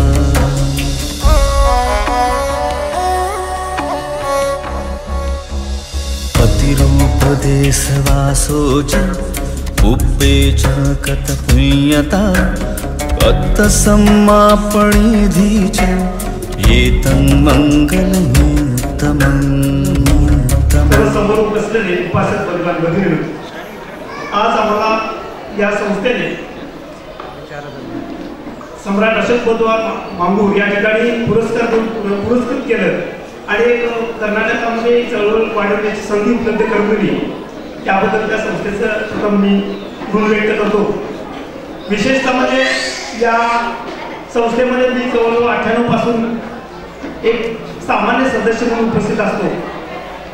त्यानंतर याआधी त्रिरत्न बौद्ध महासंघ कोल्हापूर शाखा 2 कोल्हापूर या ठिकाणी मी कार्यरत होतो आणि त्याच्यातूनच आपण शाकीवीरांच्या पाठीशी राहून या संघाला उभा करण्याचं काम माझ्या हातून जितकं करता येईल तेवढं केलेलं आहे. यामध्ये आमच्या दीपंकर नावाचे जे आमच्याकडे खडकलाटेचे बंधूजी होते त्यांचे संस्कार आमच्या गावामध्ये खूप मोठ्या प्रमाणावर झालेले होते. दीपंकर हे मूळ खडकलाटेचे आणि ते वरचेवर आमच्याकडे यायचे आणि त्याच्यातून आम्ही लहान असताना ती प्रवचन वगैरे ऐकत होतो. विशेष म्हणजे आमच्या गावाचं वैशिष्ट्य म्हणजे कुठल्याही प्रकारची अंधश्रद्धामुक्त जत्रा वगैरे होत नाही. मी लहानपणापासून सांगतोय. विशेष म्हणजे आमच्या घरामध्ये कुठल्याही प्रकारचा म्हणजे आमच्या वडिलोपार्जीपासून देव नावाची गोष्टच नाही. त्यामुळे आम्ही इथपर्यंत येण्याचा प्रयत्न केलेला आहे, प्रयत्न सफल करायचा आहे. दुसरी महत्वाची गोष्ट सांगण्यासारखी म्हणजे ज्यावेळी आमच्या विहाराची उभारणी झाली त्या उभारणीमध्ये S A. Kamble, S A. Bhosale sir, Shri Sadanand Bhosale sir अशा दिग्गज मंडळींनी आदरणीय भोसले साहेबांच्या मूर्ती दान घेतली आणि तिथं मूर्तीची स्थापना केली. त्याचे साक्षीदार म्हणून आदरणीय डॉक्टर एस. काशीनाथ उपस्थित आहेत. त्यांच्या हस्तेच त्या मूर्तीचं 1998 मध्ये स्थापन केलेलं होतं आणि त्याला चालना देण्यासाठी म्हणून आम्ही सर्व मंडळी या ठिकाणी उपस्थित आहे. अजून बरीचशी मंडळी राहिलेली आहेत गावामध्ये, परंतु आम्ही सुद्धा या संघाला सुद्धा त्रास होऊ नये याचीही दखल आम्ही घेतली पाहिजे. एक 100 माणसं इथं आणायची आणि जेवणाची वातावरण आणि पाण्याची वातावरण होता कामा नये याचीही दखल आपण विचार केला पाहिजे. म्हणून मी मोजकीच माणसं मोजकी असावी पण चांगले असेल अशा प्रकारचं मी या ठिकाणी माझ्या मनामध्ये आलं आणि त्यामुळं मी ते एवढ्याच लोकांना घेऊन या इथे पण झालो. आमच्या गावामधला जो उपक्रम आहे तो उपक्रम आता माने सर आमच्या गावाला भेट दिली आहे. अजून काय मेधावी सरांची भेट झालेली नाही, पण मेधावी सरांचं काम मेधावी सरांची चर्चा आमच्याकडे नेहमी असते. योगायोग नक्कीच येईल आणि बरेच प्राध्यापक असतील, अनेक विषय तज्ञ असतील त्या किंवा धर्मतज्ञ असतील, या सर्वांची व्याख्यानं वगैरे आम्ही नेहमी ठेवत असतो आणि त्याच्यानंतरच आम्ही समाज प्रबोधनाचा कार्यक्रम घेत असतो. आणि या समाज प्रबोधनाचा परिणाम इतका चांगला झाला की आपल्या समाजातल्या लहानात लहान मुलांना जरी तुम्ही काही धर्माचे प्रश्न विचारला किंवा धर्मपालन गाथा विचारले किंवा पंचशील विचारलं तर ते न बघता आपलं सगळं तोडपाठ केलेलं असतं. आदरणीय रवी माळगे यांनी या विहाराची स्वच्छता राखण्याचं काम अतिशय मोलाचं केलेलं आहे. तिथे रवी माळगे आलेले आहेत आणि ते नेहमी बिना मोबदला ते नेहमी स्वच्छता करत असतात. आम्ही नेहमी ही जी मंडळी आपल्या स्टेजवर आली होती आर्थिक सहाय्य जे लागेल या समाजातल्या काही दानशूर व्यक्तींनी या समाजामध्ये दान देऊन या विहाराला उतरणी करण्याचा प्रयत्न केलेला आहे. आणि आमच्याकडे मागील 2 वर्षापासून धर्मप्रवास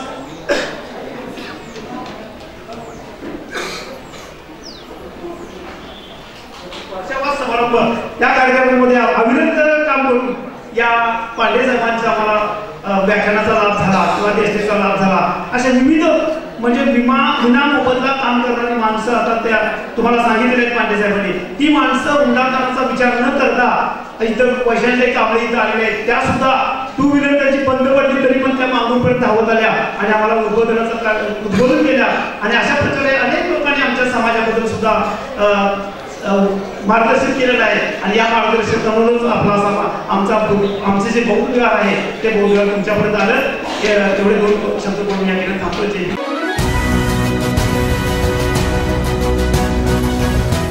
ऐन तारुण्यात बौद्ध धम्माच्या वारसा स्थळांच्या शोधात बाहेर पडलेला मूळचा नाशिकचा सागर कांबळे हा एक ध्येयवेडा तरुण आहे. भारतभर भटकंती करत बौद्ध कालखंडातील अज्ञात विहारे, शिल्पे, लेणी, वास्तू यांचा शोध घेऊन त्यांचे संशोधन करणे हे सागरचे आजीवन कार्य सुरू आहे. शाक्यवीर सुधीर पोवार स्मृती पुरस्कार हा आजवर धम्म साहित्य क्षेत्रातील अलौकिक मान्यवरांना देऊन गौरवण्यात आले आहे. मात्र यावेळी सागर याला अपवाद ठरला आहे. आजच्या आधुनिक डिजिटल माध्यमांचा प्रभावी वापर करत सागरने साहित्यिकांप्रमाणेच पूर्वकालीन इतिहासाचे संशोधन केले आहे. अनेक संकटांचा सामना करत दुर्गम भागातील बौद्धकालीन वारसा स्थळे आपल्या कॅमेऱ्यात बंदिस्त करत येणाऱ्या पिढीला ही वारसा स्थळे आधुनिक डिजिटल माध्यमातून पाहता येतील अशी अनमोल व्यवस्था सागरने करून ठेवली आहे. हे काम करत असताना सागरला अनेक ठिकाणी विरोधही झाला, तरीही सागरने आपले धम्मकार्य आजवर निरंतर सुरूच ठेवले आहे. सागरने संशोधन पद्धतीतील आधुनिक तंत्रज्ञानाचा केलेला स्वीकार याचा आम्हा सर्वांना सार्थ अभिमान आहे. आयुष्मान सागर भगवान कांबळे यांच्या धम्मकार्याची दखल घेऊन आम्ही भारतीय बौद्ध समाज या धम्म संस्थेच्या माध्यमातून आज त्यांना सन 2024चा सर्वोच्च असा शाक्यवीर सुधीर पोवार स्मृती पुरस्कार देऊन सन्मानित करत आहोत. सागर यांना पुढील वाटचालीस आपणा सर्वांकडून मंगल कामना व्यक्त करीत आहोत.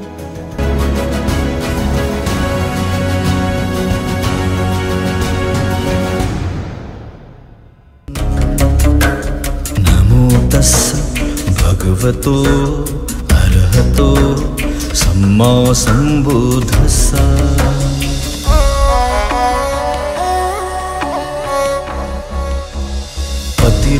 पतिरूपदेशवासो च उब्बे च कतपुण्यता अत्तसम्मापणिधि च एतन्मङ्गलमुत्तमं नमो तस्स भगवतो अरहतो सम्मा सम्बुद्धस्सा.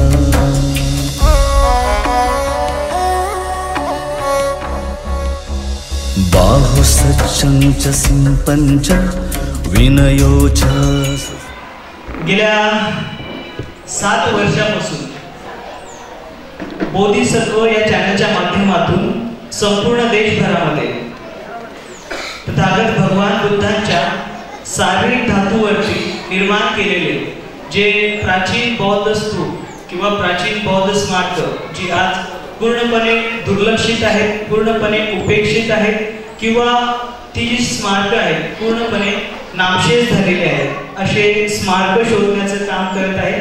तसंच ही स्मारक का बनवली गेली होती, ही स्मारक बनवण्याचं नेमकं कारण काय, तेव्हाची स्मारक आणि आजची आधुनिक स्मारक यांच्यामध्ये नेमका फरक काय आहे, त्या काळचा होत असलेला धम्माचा प्रचार प्रसार आणि आजचा धम्माचा प्रचार प्रसार यामधील फरक जाणून घेण्यासाठी मी आजपासून 10 वर्षापूर्वी साधारणपणे 10 जास्त असेल 2011 मध्ये सर्वप्रथम मला लेणी किंवा आपल्या प्राचीन भारताचा जो दैदिप्यमान इतिहास जो आहे किंवा आपल्या प्राचीन भारताचा जो वारसा जो आहे तो मला पाहायला मिळाला. त्यानंतर अनेक असे प्रसंग आले जे खूप प्रेरणादायी होते आणि हळूहळू मला जो मार्ग ज्या गोष्टीसाठी माझा जन्म झाला आहे त्या गोष्टीपर्यंत घेऊन जाण्यासाठी अनेक मार्ग निर्माण झाले. मी या ठिकाणी उभा आहे. माझा क्षण प्रतिक्षण माझा श्वासोच्छ्वास तसेच माझ्या शरीरातील रक्ताचा थेंब या ठिकाणी आपण उपस्थित आहात. आपला प्रत्यक्ष आणि अप्रत्यक्षपणे जो काही माझा श्वासोच्छ्वास चालत आहे, जे काही म्हणजे माझा क्षण प्रतिक्षण हा फक्त आज जो काही आहे किंवा जो काही जात आहे आणि जो खूप पवित्र दृष्टिकोनातून पुढे जात आहे, तो आपल्यामुळे जात आहे आणि आपल्या सर्वांच्या सत्कर्मामुळे आपण प्रत्यक्ष अप्रत्यक्षपणे या कार्याला जी ऊर्जा दिली आहे त्यामुळे जात आहे. गेल्या 7 वर्षापासून बोधिसत्व या चॅनलच्या माध्यमातून साधारणपणे संपूर्ण देश जो आहे तो आपण पिंजून काढलेला आहे. छोटी छोटी गावखेडे असतील किंवा मोठी मोठी शहरं असतील, असा प्रत्येक जो भूभाग आहे तो आपण प्रामुख्याने हाताळला आहे. ती प्रत्येक ठिकाणी आपण गेलो आहोत ज्या ज्या ठिकाणी भगवान बुद्धांच्या संबंधित जी ऐतिहासिक स्मारकं आज आपल्या भारतामध्ये उपलब्ध आहेत ते आपण पाहू शकतो. ते जीर्ण अवस्थेत आहेत, परंतु आज काही ना काही शेष जे त्यांचे अवशेष आहेत ते आपल्याला पाहायला मिळतात. साधारणपणे ज्यावेळेस बोधिसत्व या हा जो संकल्प आहे खूप आपण म्हणू शकतो त्याला, ज्यावेळेस मी सुरुवात केली त्यावेळेस माझ्याकडे कोणत्याही प्रकारचा कॅमेरा नव्हता किंवा कोणत्याही प्रकारचं आधुनिक संसाधन माझ्याकडे नव्हतं. आणि माझा जन्म जो आहे, सरळ माफी दिलगिरी व्यक्त करतो या ठिकाणी, माझा जन्म जो आहे लातूर जिल्ह्यामध्ये कासारशिशी नावाचं गाव आहे, निलंगा नावाचा तालुका आहे, त्या परिसरामध्ये माझा जन्म झाला आहे. मी मूळचा तिथलाच आहे, माझे वडील पण तिथलेच आहेत. मी माझ्या भागामध्ये अंधश्रद्धा खूप मोठ्या प्रमाणात, म्हणजे आजही त्या भागामध्ये मसाई असेल, अंबाबाई असेल किंवा इतर ज्या देवी देवता आहेत त्याच्यामध्ये संपूर्ण समाज जो आहे तिथला, जो आज आपण आंबेडकराईट म्हणतो, तो त्या गोष्टीमध्ये गुरफटलेला पाहायला मिळतो. आणि आमच्या भागामध्ये जसं प्रबोधन व्हायला हवं होतं, जसं आपण हा पश्चिम महाराष्ट्र पाहतो, तसेच कोकण पट्टा पाहतो आणि विदर्भ पाहतो, तशा प्रकारचं प्रबोधन मराठवाड्यामध्ये म्हणजे लातूर झालं, उस्मानाबाद झालं, बीड झालं, त्या परिसरामध्ये झालेला नाही. आणि तिथपर्यंत धम्माचे अंकुर जे आहेत ते पुढे आहेत, परंतु त्या गोष्टी आमच्यापर्यंत सहजासहजी पोचल्या नाही. साधारणपणे मी 10वी पर्यंत असताना मला बाबासाहेब जयंती वगैरे आम्ही सगळेच पाहायचो. म्हणजे माझ्या घरातले मी सगळ्यात छोटा आहे, माझे 4 भावंड आहेत. आम्ही जयंती वगैरे पाहायचो, सर्व काही पाहायचो. आणि आम्ही समाजामध्ये वावरत होतो. प्रत्येक समाजाचा जो घटक असेल, म्हणजे कोणी असेल तो हिंदू म्हणा आजचा, त्याच्या प्रत्येक सणामध्ये त्यांच्यासोबत वावरायचो. परंतु मला माहिती नव्हतं की मला जातीबद्दल पण माहिती नव्हतं की नेमकी माझी जात काय आहे किंवा या गोष्टी म्हणजे मला काहीच माहिती नव्हत्या. परंतु जसा जसा काळ पुढे सरकत गेला तशी मला जाणीव होत गेली की माझा जन्म अशा ठिकाणी झालाय किंवा अशा परिस्थितीतून झालाय किंवा अशा जातीत माझा जन्म झालाय. आणि या जातीमध्ये अशा प्रकारचे विभाग जे आहेत ते आहेत. आणि या समाजामध्ये प्रत्येक घटक जो आहे किंवा प्रत्येक समूह जो आहे तो विभागलेला आहे. आणि प्रत्येक घटक समूह जो आहे तो स्वतःची बाजू सिद्ध करण्यासाठी कुठेतरी काम करत आहे, कुठेतरी तो म्हणजे त्या आवाक्यामध्ये तो राहत आहे. ही गोष्ट हळूहळू जाणवायला लागली. नंतर हळूहळू मला देखील विहाराचा परिचय झाला. मला माझ्या आयुष्यात कोणीच मार्गदर्शक मिळालेलं नाही, कारण की माझी आई जी आहे, माझी आई अशिक्षित होती माझी आई आहे अजूनही. माझ्या वडिलांची जी साथ आहे मला लहानपणापासून मिळालेली नाही. वयाच्या 5व्या वर्षापासून माझ्या वडिलांनी माझ्या आईला सोडलं होतं, संपूर्ण दुर्लक्ष केलं होतं. साधारणपणे वयाच्या 5व्या वर्षी मी 5 वर्षाचा होतो. माझे भावंड काही माझ्यापेक्षा मोठी होती. कोण 8 वर्षाचा असेल, कोण 9 वर्षाचा असेल, कोण 10 वर्षाचा असेल. अशा सर्व 4 मुलांना घेऊन माझी मम्मी मुंबईमध्ये आली होती. त्यावेळेस आम्ही 6x6 किंवा 7x7ची खोली असते, त्या खोलीमध्ये आम्ही सर्व राहत होतो. आणि माझी आई मिस्त्री काम करायची. आजपासून साधारणपणे 1998-99चा तो काळ आहे. ते त्यावेळेस मम्मी माझी मिस्त्री काम करायची, सिमेंटचं काम करायची. त्यावेळेस मी पण शिकत होतो. परंतु ती ज्यावेळेस कामं यायची तिच्या हातामध्ये पूर्ण काय म्हणतो ते सिमेंटचे जे पूर्ण होल असतात ना, ती होल पडलेली असायची. तिला जेवायला पण नाही यायचं. मी जो काही घास आहे तिला भरवत असताना तिचे जे अश्रू आहेत माझ्या हातावरती पडायचे. आणि ते त्याच वेळेस मला असा स्पार्क झाला की माझा जन्म किंवा माझी आई एवढं कष्ट का करते, मला का वाढवते आहे, त्याचं कारण म्हणजे तो एक प्रश्न पडला मला त्यावेळेस. एक प्रश्न पडला की माझा जन्म नेमका कशासाठी झाला आहे. म्हणजे ज्या प्रकारे आपण पाहतो भगवान बुद्धांनी वयाच्या 29व्या वर्षी गृहत्याग केला, त्यानंतर त्यांना दुःखापासून मुक्त होण्याचा मार्ग शोधायचा होता. तो शोधण्यासाठी साधारणपणे 6 वर्ष लागले. वयाच्या 35व्या वर्षी त्यांना दुःख मुक्तीचा मार्ग सापडला. अर्थातच भगवान बुद्धांना संबोधी प्राप्त झाली. त्याचप्रकारे लहानपणी म्हणजे लहानाचा मोठा होत असताना असे अनेक पेच प्रसंग आयुष्यात होत गेले. म्हणजे माझ्या शालेय आयुष्यात असतील, नंतर कॉलेजमध्ये असतील, त्यानंतर घरचं वातावरण असेल, समाजाचं वातावरण असेल, प्रत्येक गोष्ट जी आहे ती घडवत गेली. प्रत्येक गोष्ट ती काही ना काही सांगत होती, काही ना काही नवीन मला ती हिंट देत होती की तुझा जन्म जो आहे तो या गोष्टीसाठी झाला आहे. प्रत्येक गोष्ट नव्याने उभी राहायची आणि ती म्हणायची की तुझा जन्म या गोष्टीसाठी झाला. परंतु मला या प्रश्नाचं उत्तर साधारणपणे 2018ला भेटलं. मी 2018 पासून बुद्ध लेण्या आणि स्मारकं जी आहेत ती पाहतच होतो. तसेच विविध विपश्यनाचे शिबिर, त्रिलोक्य असेल किंवा भारतीय बौद्ध महासभा असेल यांचे शिबिर करत होतो. त्यातून पण बरंच काही मिळालं मला. परंतु ज्यावेळेस एक म्हणजे माझं एक चॅनल होतं छोटंसं, बोधिसत्व चॅनलच्या अगोदर सागर फोटोग्राफी अँड आर्ट नावाचं एक छोटंसं चॅनल होतं. तर त्या चॅनलवरती मी साधारणपणे यूट्यूबवरती पहिल्यांदा व्हिडिओ टाकायला सुरुवात केली आणि ती मोबाईलवरूनच व्हिडिओ रेकॉर्ड करायचो. एक असा छोटा मोबाईल असायचा. माझा एक मित्र असायचा, मी त्याला 2 व्हीलरवर घेऊन जायचो, तो रेकॉर्ड करायचा आणि तो मला द्यायचा. माझं बेसिकली एज्युकेशन जे आहे IT मध्ये झालं. IT चा बॅकग्राऊंड असल्यामुळे इथे मोबाईलचे व्हिडिओ कसे एडिट करायचं आणि ते यूट्यूबवर टाकायचं. ते टाकत असताना ते व्हिडिओ सुरुवातीला थोडे म्हणजे काही लोक पाहत गेली.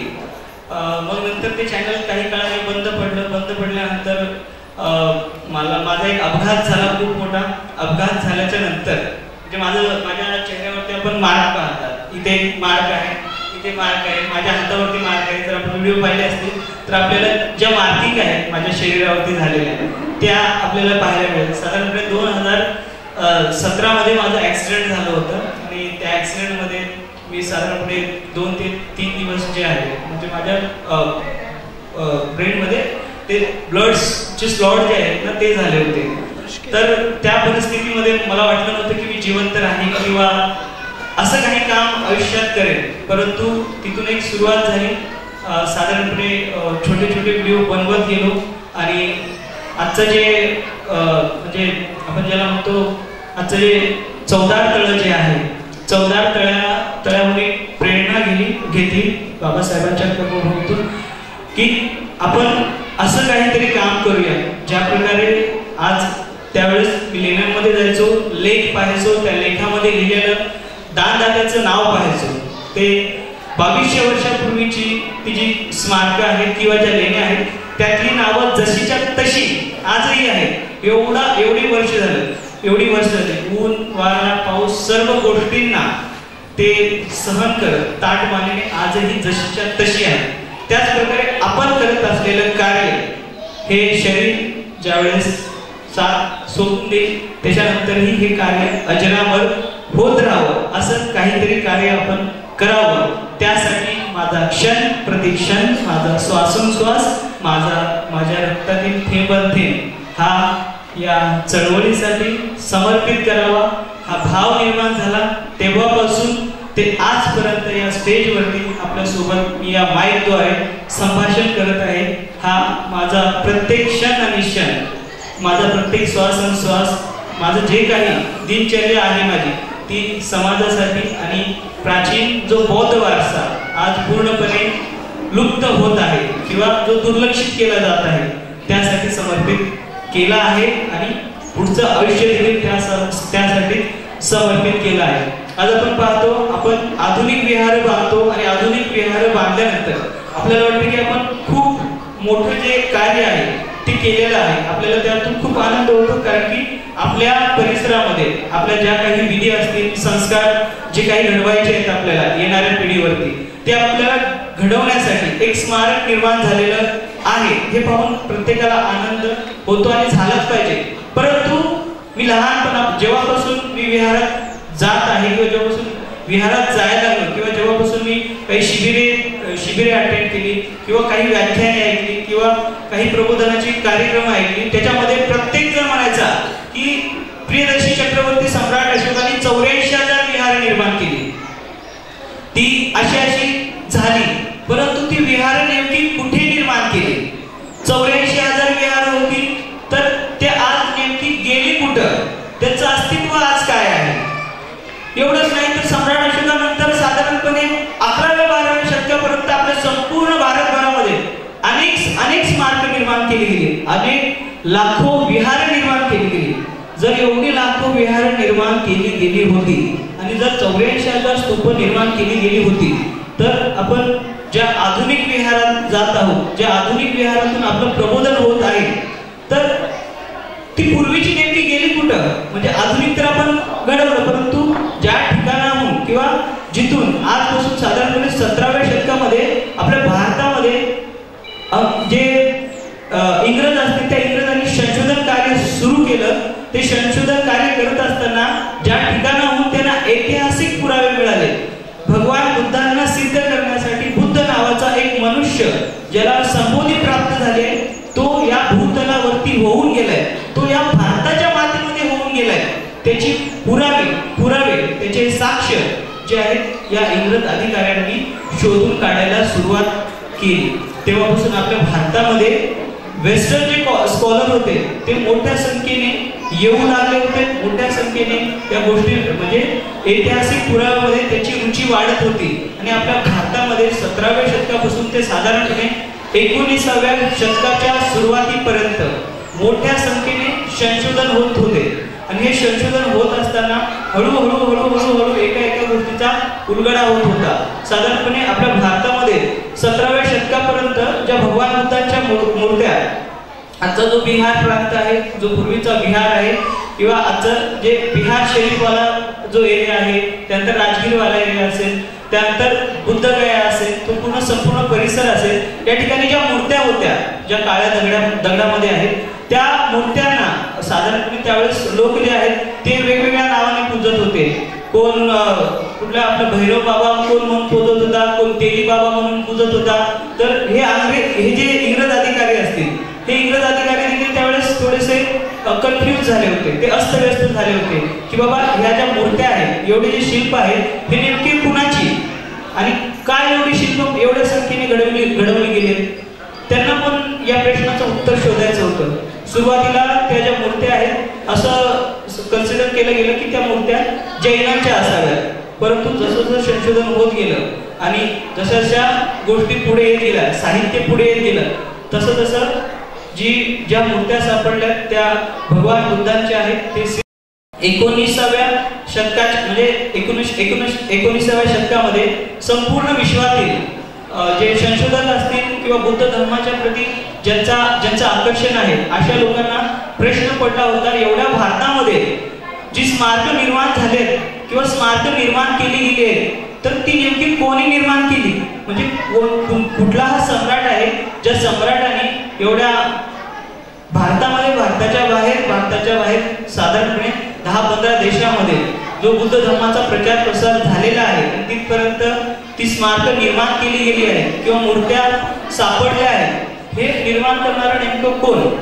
या प्रश्नाची उत्तर त्यांना देखील पडली होती. म्हणजे सुरुवातीला ज्यावेळेस आपल्या भारतामध्ये स्थापत्य शैलीचा विकास झाला नव्हता, त्यावेळेस मी आता इथं जाऊया आपण, ज्यावेळेस भगवान बुद्धांचं महापरिनिर्वाण जवळ आलं होतं, त्यावेळेस आनंद जे आहे भगवान बुद्धांना विचारतात, भगवंत आपल्या महापरिनिर्वाणानंतर आपल्या शरीराचा आम्ही कशा प्रकारे सन्मान करावा, कशा प्रकारे आपण आपल्या शरीराचं जे आहे ते तो सन्मान आम्ही व्यक्त करावा. तर त्यावर भगवान बुद्ध म्हणतात, ज्या प्रकारे चक्रवर्ती सम्राट असतील, ज्या प्रकारे प्रत्येक बुद्ध असतील, ज्या प्रकारे बुद्ध असतील किंवा एखादा अनंत भिक्खू असेल, त्यांच्या शरीर धातूंवरती ज्या प्रकारे धूप, ज्याला आपण स्तूप म्हणतो, निर्माण केले जातात, त्याच प्रकारचे स्तूप माझ्या देखील शरीराच्या अस्थींवरती चौकामध्ये ज्या ठिकाणी 4 रस्ते एकत्र मिळतात अशा ठिकाणी माझ्या शरीर धातूंवरती स्तूप निर्माण करण्यात यावा. त्याच प्रकारे आपण पाहतो भगवान बुद्धांचं महापरिनिर्वाण होतं. महापरिनिर्वाण झाल्यानंतर भगवान बुद्धांच्या शारीरिक धातूंचं 8 भागामध्ये वितरण होतं आणि 8 भागामध्ये झालेलं वितरण आपल्याला साची असेल, भरहूत असेल, अमरावती असेल किंवा सन्नती असेल या स्तूपांवरती ज्या रेलिंग्स सापडल्या आहेत त्या रेलिंग्सवरती हे जी चित्रांकन जी आहेत ती केलेली आपल्याला पाहायला मिळतात. आणि इथूनच आपल्या भारतामध्ये ज्याला आपण म्हणतो जे स्ट्रक्चरल स्थापत्य जे आहे ते उभारलं गेलं. म्हणजे जे अवशेष आपल्याला पाहायला मिळतात विटामातीचं काम केलेलं ते तेव्हापासून सुरुवात झालेली आपल्याला पाहायला मिळते किंवा दगडापासून. सुरुवातीला ज्यावेळेस स्तूप घडवली गेली ती साधारणपणे मातीची स्तूप होती. त्याच्यामध्ये भगवान बुद्धांच्या शरीर ज्या धातू आहेत ते ठेवले होते. परंतु भगवान बुद्धांच्या महापरिनिर्वाणानंतर साधारणपणे 218 वर्षानंतर या महान सम्राटाचा जन्म होतो ज्याचं नाव आहे प्रियदर्शी चक्रवर्ती सम्राट. या सम्राटाचा जन्म होतो आणि या सम्राटाच्या जीवनात कळत न कळत त्यांच्याही जीवनामध्ये बुद्ध धर्माचा प्रवेश जो आहे तो झालेला आपल्याला पाहायला मिळतो. आपण पाहिलं आहे व्याख्यान देत असताना किंवा अनेक लोक सम्राट अशोकांबद्दलची माहिती सांगत असताना अशा प्रकारची माहिती सांगतात की सम्राट जो होता तो चंड होता किंवा त्याचं नाव जे आहे चंड अशोक म्हणून संबोधित केलं जातं. परंतु हा जो सम्राट आहे हा मुळात चंड नव्हता. याची पुरावे देखील आपल्याला मोठ्या संख्येने पाहायला मिळतात. आपल्या भारतामध्ये 2 साहित्य झालेली आहेत. 2 प्रकारची साहित्य आपल्याला पाहायला मिळतात आपल्या प्राचीन भारताच्या इतिहासामध्ये. एक दक्षिण परंपरेचं साहित्य ज्याला आपण म्हणतो महावंश आणि दीपवंश. त्यानंतर एक उत्तर परंपरेचं साहित्य त्याच्यामध्ये आपल्याला साधारणपणे दिव्यावधानामध्ये अशोकावधान नावाचं आपल्याला साहित्य पाहायला मिळतं ज्याच्यामध्ये सम्राटाचा जो उल्लेख आहे तो केला गेला आहे. या दोन्ही परंपरेतील त्या काळचे जे लिखाणकर्ते असतील त्या काळचा भिक्खू संघ असेल त्यांनी त्यांच्या पद्धतीने हा सम्राट कसा धम्माकडे वळला आणि धम्माकडे वळून तो कसा धम्माच्या मार्गावरती चालून त्यांनी भारतामध्ये एवढं मोठं कार्य केलं. बौद्ध भिक्षूंना दान दिलं, स्तूप निर्माण केली, विहार निर्माण केली. याचे जे दाखले आहेत भिक्खूंनी देण्याचा प्रयत्न केलाय त्या काळच्या की त्यांनी असं दाखवण्याचा प्रयत्न केला हा सम्राट जो बदलला आहे तो फक्त या भिक्खू संघामुळे किंवा एका भिक्खूमुळे. त्या दोन्ही साहित्यामध्ये आपल्याला भिक्खूंची नावं आलेले पाहायला मिळतात. इकडं अशोकावधान म्हणतंय की इथला उत्तरेतला जो भिक्षू होता त्या भिक्षूमुळे जे आहे त्यांचं परिवर्तन झालं सम्राट अशोकाचं. परंतु आजचं जे सारू आहे मध्य प्रदेशातील या ठिकाणी आपल्याला सम्राट अशोकाचा शिलालेख पाहायला मिळतो. त्याला सर्वात सुरुवातीचा शिलालेख असे देखील संबोधले जाते. हा जो शिलालेख आहे हा सम्राट अशोकाने लिहिला नाही परंतु सम्राट अशोक तिथे वयाच्या 18व्या वर्षी येऊन गेले अशा प्रकारचा तो दाखला देणारा शिलालेख आहे. आणि त्या ठिकाणी ज्यावेळेस सम्राट अशोक त्यांच्या वयाच्या 18व्या वर्षी आजचं जे सारू आहे त्या ठिकाणी येऊन गेले असा उल्लेख आहे. आणि ते त्यांच्यासोबत त्यांची जी सहचारणी त्यांची प्रेमविवाहित पत्नी जी आहे जिचं नाव आहे देवी, या देवी सोबत ते स्वतः येऊन गेले अशा प्रकारची माहिती भेटते. आणि तिथला जो भिक्खू संघ होता त्या भिक्खू संघाला आणि तिथल्या विहाराला त्यांनी भेट दिली आहे. अर्थातच सम्राट अशोकांच्या जीवनामध्ये साधारणपणे वयाच्या 18व्या वर्षीच बुद्ध धर्माचा प्रवेश झाल्याचा आपल्याला पुरावा जो आहे प्रत्यक्षपणे पाहायला मिळतो. मग हा चंड अशोक जो सांगितला जातो ज्यांनी आपल्या 99 भावाच्या कत्तली केल्या कुठेतरी असं वाटतं की कुठेतरी घुसवलं गेले. जसं ज्या प्रकारे आपण बुद्ध आणि त्याचा धम्म त्याच्या प्रस्ताविकेमध्ये बाबासाहेबांनी सांगितले त्रिपिटकामध्ये ज्या काही गोष्टी टाकल्या आहेत त्या पूर्णपणे खऱ्या नसाव्यात. ते लिखाण जे आहे काळानुसार लिहिलं गेलं आहे. म्हणजे प्रत्येक गोष्ट ही तेवढीच खरी असावी असं नाही. म्हणजे काही एक वेळेस साहित्यकारांनी त्यांच्या बुद्धीला जे पटलं त्या गोष्टी त्यांनी टाकण्याचा प्रयत्न केला. म्हणजे आज जे काही आपण वाचतो साहित्य ते पूर्णपणे प्रमाणित आहे असं नाहीये. त्याच्यामध्ये अनेक त्रुट्या आहेत. त्या त्रुट्या हळूहळू त्या दूर होत चालल्या आहेत आणि हळूहळू नवीन जे संशोधन आहे ते ते आपल्याला आलेलं पाहायला मिळतं. तर या सम्राटाने त्यांच्या वयाच्या 18व्या वर्षापासून ज्यावेळेस देवीपासून त्यांना महेंद्र आणि संघमित्रा नावाची 2 जी मुलं आहेत ती ज्यावेळेस जन्मली, त्याच्यानंतर त्यांचं जे राजगाद म्हणजे राज्याभिषेक झाला. राज्याभिषेकानंतर 8व्या वर्षी कलिंगचं युद्ध झालं. त्या युद्धामध्ये मोठ्या प्रमाणात नरसंहार झाला. नरसंहार झाल्यानंतर सम्राट अशोकाने धौलीमध्ये एक शिलालेख लिहिला आहे.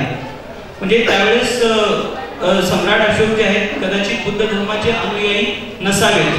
त्यावेळेस ते काय सांगतात, जो काही नरसंहार झाला, जे काही त्या ठिकाणी ज्याचा काहीच दोष नव्हता, जे काही युद्ध झालं त्या युद्धामध्ये युद्धाचा आणि त्यांचा काही संबंध नव्हता, असे अनेक निष्पापी जे लोक आहेत ते या युद्धामध्ये मेले गेले होते. म्हणजे जे प्रियजन आहेत, प्रियजनांचा वियोग झाला होता आणि तो प्रियजनांचा झालेला वियोग म्हणजे सम्राटाला ते खूप मोठं दुःख वाटलं. कारण की त्यांच्या घरातला कोणी ना कोणी प्रिय माणूस जो आहे त्यांना सोडून गेलेला होता. म्हणजे कुणाचा मुलगा असेल, कुणाचा पती असेल, ज्याच्यावरती संपूर्ण परिवार जे आहे, त्यांचं जे कुटुंब आहे ते चालत असेल, असा कोणतरी व्यक्ती त्यांच्या घरातला सोडून गेलेला होता आणि तो खूप मोठा घात जो आहे तो त्यांच्या परिवारावरती झाला होता. त्यामुळे सम्राट अशोक जे आहे त्यांच्या स्वतंत्र लेखामध्ये धौलीच्या म्हणा किंवा सन्नती या ठिकाणी देखील सापडतो. ते म्हणतात की सम्राट अशोकाने जे काही कार्य केले किंवा जे काही सत्कर्म करतायत त्याच्याकडे जी संसाधनं त्यावेळेस होती, त्या संसाधनाच्या माध्यमातून त्यांनी केले. परंतु सम्राट अशोक म्हणतात की ज्याप्रमाणे मी माझ्या मुलांचं हित पाहतो, त्यांना या लोकामध्ये आणि परलोकामध्ये, अर्थातच या ठिकाणी शिलालेखामध्ये उल्लेख आलेला आहे, मी कोणत्याही प्रकारचं वादविवादित हे नाही म्हणत आहे, तर या ठिकाणी शिलालेखामध्ये सम्राटाने असा उल्लेख केला, या लोकांमध्ये आणि परलोकामध्ये ज्या प्रकारे माझ्या मुलांचं मी हित पाहत आहे त्याच प्रकारे मी माझ्या जनतेचं, माझ्या प्रजेचं हित पाहत आहे. त्याच्यामुळे मी जे काही प्रजेचं संगोपन करेन, मी जे काही राज्य करेन, तर ते माझ्या मुलाप्रमाणे जनतेच्या हिताचं असेल. अशा प्रकारची जी माहिती जी आहे ती सम्राटांनी या लेखामध्ये दिलेली आहे. आणि या लेखामध्ये जे काही लिहिलं गेलं आहे ते त्या काळचं आजची काय म्हणतो आपण त्याला खूप विकसित अशी भाषा आणि विकसित असे जे शब्द आहेत ते त्यांनी वापरले गेले. म्हणजे सुसभ्य व्यक्ती जो पूर्णपणे पवित्र आहे, त्याच्या मनामध्ये कसलीही मळ नाही, असा व्यक्ती त्या प्रकारचं जे लिखाण आहे ते करू शकतो. तर ते तशा प्रकारचं लिखाण आपल्याला पाहायला मिळतं. काही लेखामध्ये सम्राटांनी स्वतःचा कबुली दिली आहे की मी गेल्या 1.5 वर्षापासून बुद्ध धर्माचा अनुयायी झालेलो आहे आणि साधारणपणे 1 वर्षापासून भिक्खू संघाच्या सानिध्यामध्ये आलो आहे. पूर्वी माझ्याकडून विकास कामं होत नव्हती, परंतु सद्धम्माच्या सानिध्यामध्ये आल्यामुळे माझ्यामध्ये खूप विकास झालेला आहे. मी जे आहे पूर्वी जी विकासाची कामं करू शकत नव्हतो ती विकासाची कामं आज मी करत आहे, माझ्याकडून घडत आहे. अशा प्रकारची ते माहिती देतात. सम्राट अशोकाने नैतिकतेवरती धम्माचं आचरण कसं करावं, मात्या पित्याचा सन्मान कसा करावा, गुरुजनांचा सन्मान कसा करावा, तसेच आपल्या आप्तेष्टांचा, मित्रांचा सन्मान कसा करावा, याबद्दलची इत्थंभूत माहिती जी आहे ती लेखामध्ये दिलेली आहे. अर्थातच त्यांच्यावरती बुद्ध धर्माचा गाढा जो प्रभाव जो आहे तो झालेला आपल्याला पाहायला मिळतो. आणि हे जे लेख आहेत साधारणपणे त्यांच्या राज्याभिषेकाच्या 11व्या वर्षापासून आपल्याला मोठ्या संख्येने पाहायला मिळतात. म्हणजे 2-3 वर्षातच हा सम्राट जो आहे, जो काही लिखाण करत होता ते असं लिखाण करत होता जणू काही तो सिद्ध पुरुष आहे, जणू त्याला खूप ज्ञान संपादन त्यांनी केलं आहे. अशा प्रकारची भाषा, अशा प्रकारचं लेख, अशा प्रकारची ज्यावेळेस त्याची जी काही वाणी असेल तर ती खूप उच्च दर्जाची, म्हणजे तसा दर्जा भगवान बुद्धानंतर मला वाटत नाही दुसरा कोणी केला असेल. किंवा तशा प्रकारचं संभाषण ज्या प्रकारे भगवान बुद्धाकडे कुठलाही उपासक जायचा तर तो 3 वेळेस याचना करायचा, 3 वेळेस भगवान बुद्ध त्याला याचना केल्यानंतर त्याच्या प्रश्नाचं उत्तर द्यायचे. त्याच प्रकारे या सम्राटाला नेमकं काय करायचं आहे हे पटवून देण्यासाठी योग्य त्या प्रकारे त्यांच्या शिलालेखाच्या अनेक प्रती संपूर्ण भारतभरामध्ये दगड असतील, स्तंभ असतील, गुहा असतील, जिथं असं शिला भेटली त्यांना, शिला अर्थात एक मोठं दगडाचा तुकडा, तिथं त्यांनी हे लेख लिहिले आणि सम्राटांनी दाखवून दिले की बाबा मला मी काय करतोय आणि ते केल्याने मला काय मिळणार आहे असं सांगणारा आणि असं करणारा. जरा शांतता राखा, जरा शांतता राखा, पुढे जरा शांतता राखा. मी आलो इथे माहिती देण्यासाठी आलो. थोडंसं मला वाटतं की माहिती द्यावी, नाही माझा परिचय आपल्याला अजून खूप चांगल्या प्रकारे दिला असता. परंतु मला वाटतं इथे जर आपण आला आहात, आजचा दिवस जर आपल्याला सार्थक करायचा असेल तर आपल्या भारतामध्ये हा ऐतिहासिक वारसा का निर्माण झाला याचं उत्तर आपल्याला मिळणं देखील गरजेचं आहे. ज्यावेळेस त्याचं उत्तर आपल्याला मिळेल तर आपण देखील माझ्यासारखे पेटून उठाल, समाजासाठी काही ना काही स्वतःला समर्पित करण्याच्या भावनेने प्रेरित व्हाल. म्हणून मी ही गोष्ट सांगत आहे. तर शांत बसा कृपया. तर या ठिकाणी प्रियदर्शी चक्रवर्ती सम्राटांनी आपल्या लेखांमधून म्हणजे ते त्यांना नेमकं काय वाटतं आणि त्यांना नेमकं काय करायचं आहे हे त्यांनी सांगितलेलं आहे. म्हणून ज्यावेळेस तिसरी धम्मसंगीती होती त्या तिसऱ्या धम्मसंगीतीमध्ये सम्राट जे आहेत ते आपले जे दोन्ही मुलं आहेत धम्मासाठी ते वाहून देतात. अर्थातच महेंद्र असेल वयाच्या 10व्या वर्षी आणि संघमित्र असेल वयाच्या 8व्या वर्षी त्याचा भिक्खू संघामध्ये प्रवेश होतो. एवढंच नाही तर ते नंतर श्रीलंकेत देखील जातात. एवढंच नाही तर त्यावेळेस सम्राट अशोकाने संपूर्ण जम्बूद्वीपामध्ये बुद्ध धर्माचा प्रचार प्रसार व्हावा यासाठी त्यांची जी दूत आहे धम्मदूत जी आहे ती त्यांनी पाठवली. म्हणजे भिक्षू असतील त्या काळचे त्यांना वेगवेगळ्या प्रांतामध्ये पाठवलं त्यांनी. त्यासोबतच संपूर्ण देशभरामध्ये जे सुरुवातीला मी सांगितलं भगवान बुद्धाच्या महापरिनिर्वाणानंतर जी 8 स्तूप निर्माण केली गेली होती मुख्य सारे धातूंवरती, त्यापैकी 7 स्तूप या ठिकाणी सम्राट अशोकाने उचलली आणि त्या 7 स्तूपांमधून जी भगवान बुद्धांची सारे धातू जे असतील ती सगळी काढली आणि साधारणपणे त्याचे छोटे छोटे तुकडे केले.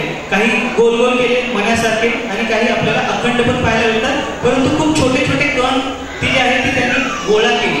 ती गोळा करून त्यांनी एक सुवर्ण जे करंडक आहे सुरुवातीला त्या सुवर्ण करंडकामध्ये त्यांनी टाकली. त्याच्यामध्ये माणिक मोती पाचू असेल किंवा मौल्यवान त्यावेळेचे खडे असतील ती त्यांनी त्याच्यामध्ये टाकली.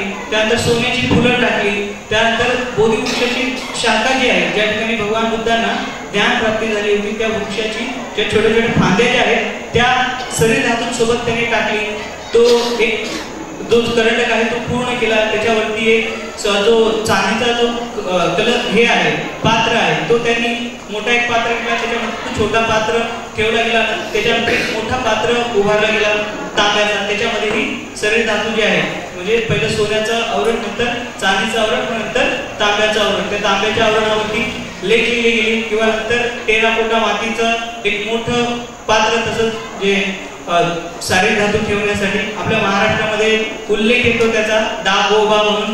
दागोबाचा अर्थ दाचा जो धातू आहे तो म्हणजे दाला प्रोनाउन्स जे आहे धातू म्हणून केलं जातं आणि गब्ब अर्थात एक पात्र म्हणजे धातू ठेवण्याचं पात्र. तर त्यावेळेस देखील सम्राट अशोकाच्या काळामध्ये सम्राट अशोकाने ती पात्र निर्माण केली आणि या पात्रांना मोठ्या मोठ्या ज्या दगड असतील त्या दगडांच्या पेट्या बनवल्या गेल्या आणि त्या दगडांच्या पेट्याच्या मध्यभागी हे सगळे धातू जे आहेत ती ठेवली गेली आणि अशी 84,000 टोटल जे पेट्या ज्या आहेत त्या बनवल्या गेल्या किंवा जे पात्र आहे ती बनवली गेली आणि ती पात्र जम्बूद्वीपाच्या कानाकोपऱ्यामध्ये पाठवण्यात आली.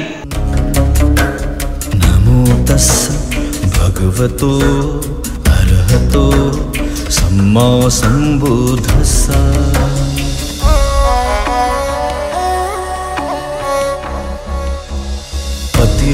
पतिरूपदेशवासो च उप्पे च कतपुण्यता पत्तसम्मापणिधि च एतं मङ्गलमुत्तमं. नमो तस्स भगवतो अरहतो सम्मा संबुद्धस्सा.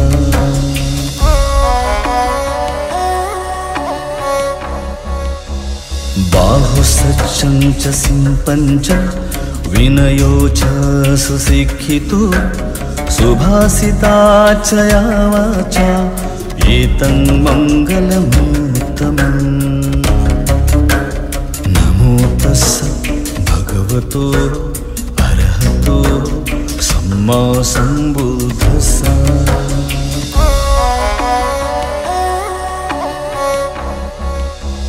माता पितु पट्ठानं पुत्र अनाकुलारस संगहु अनाकुलाच कम्मन्ता एतं मङ्गलमुत्तमम् नमो तस्स भगवतो अरहतो सम्मा सम्बुद्धस्स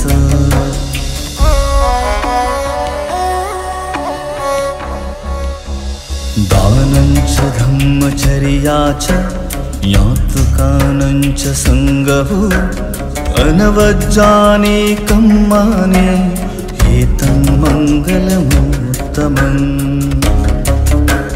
नमो तस्स भगवतो अरहतो सम्मा सम्बुद्धस्स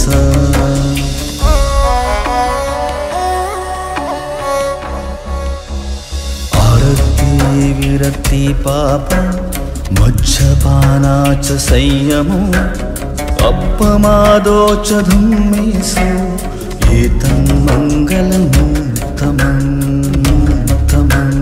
नमो तस्स भगवतो अरहतो सम्मा सम्बुद्धस्स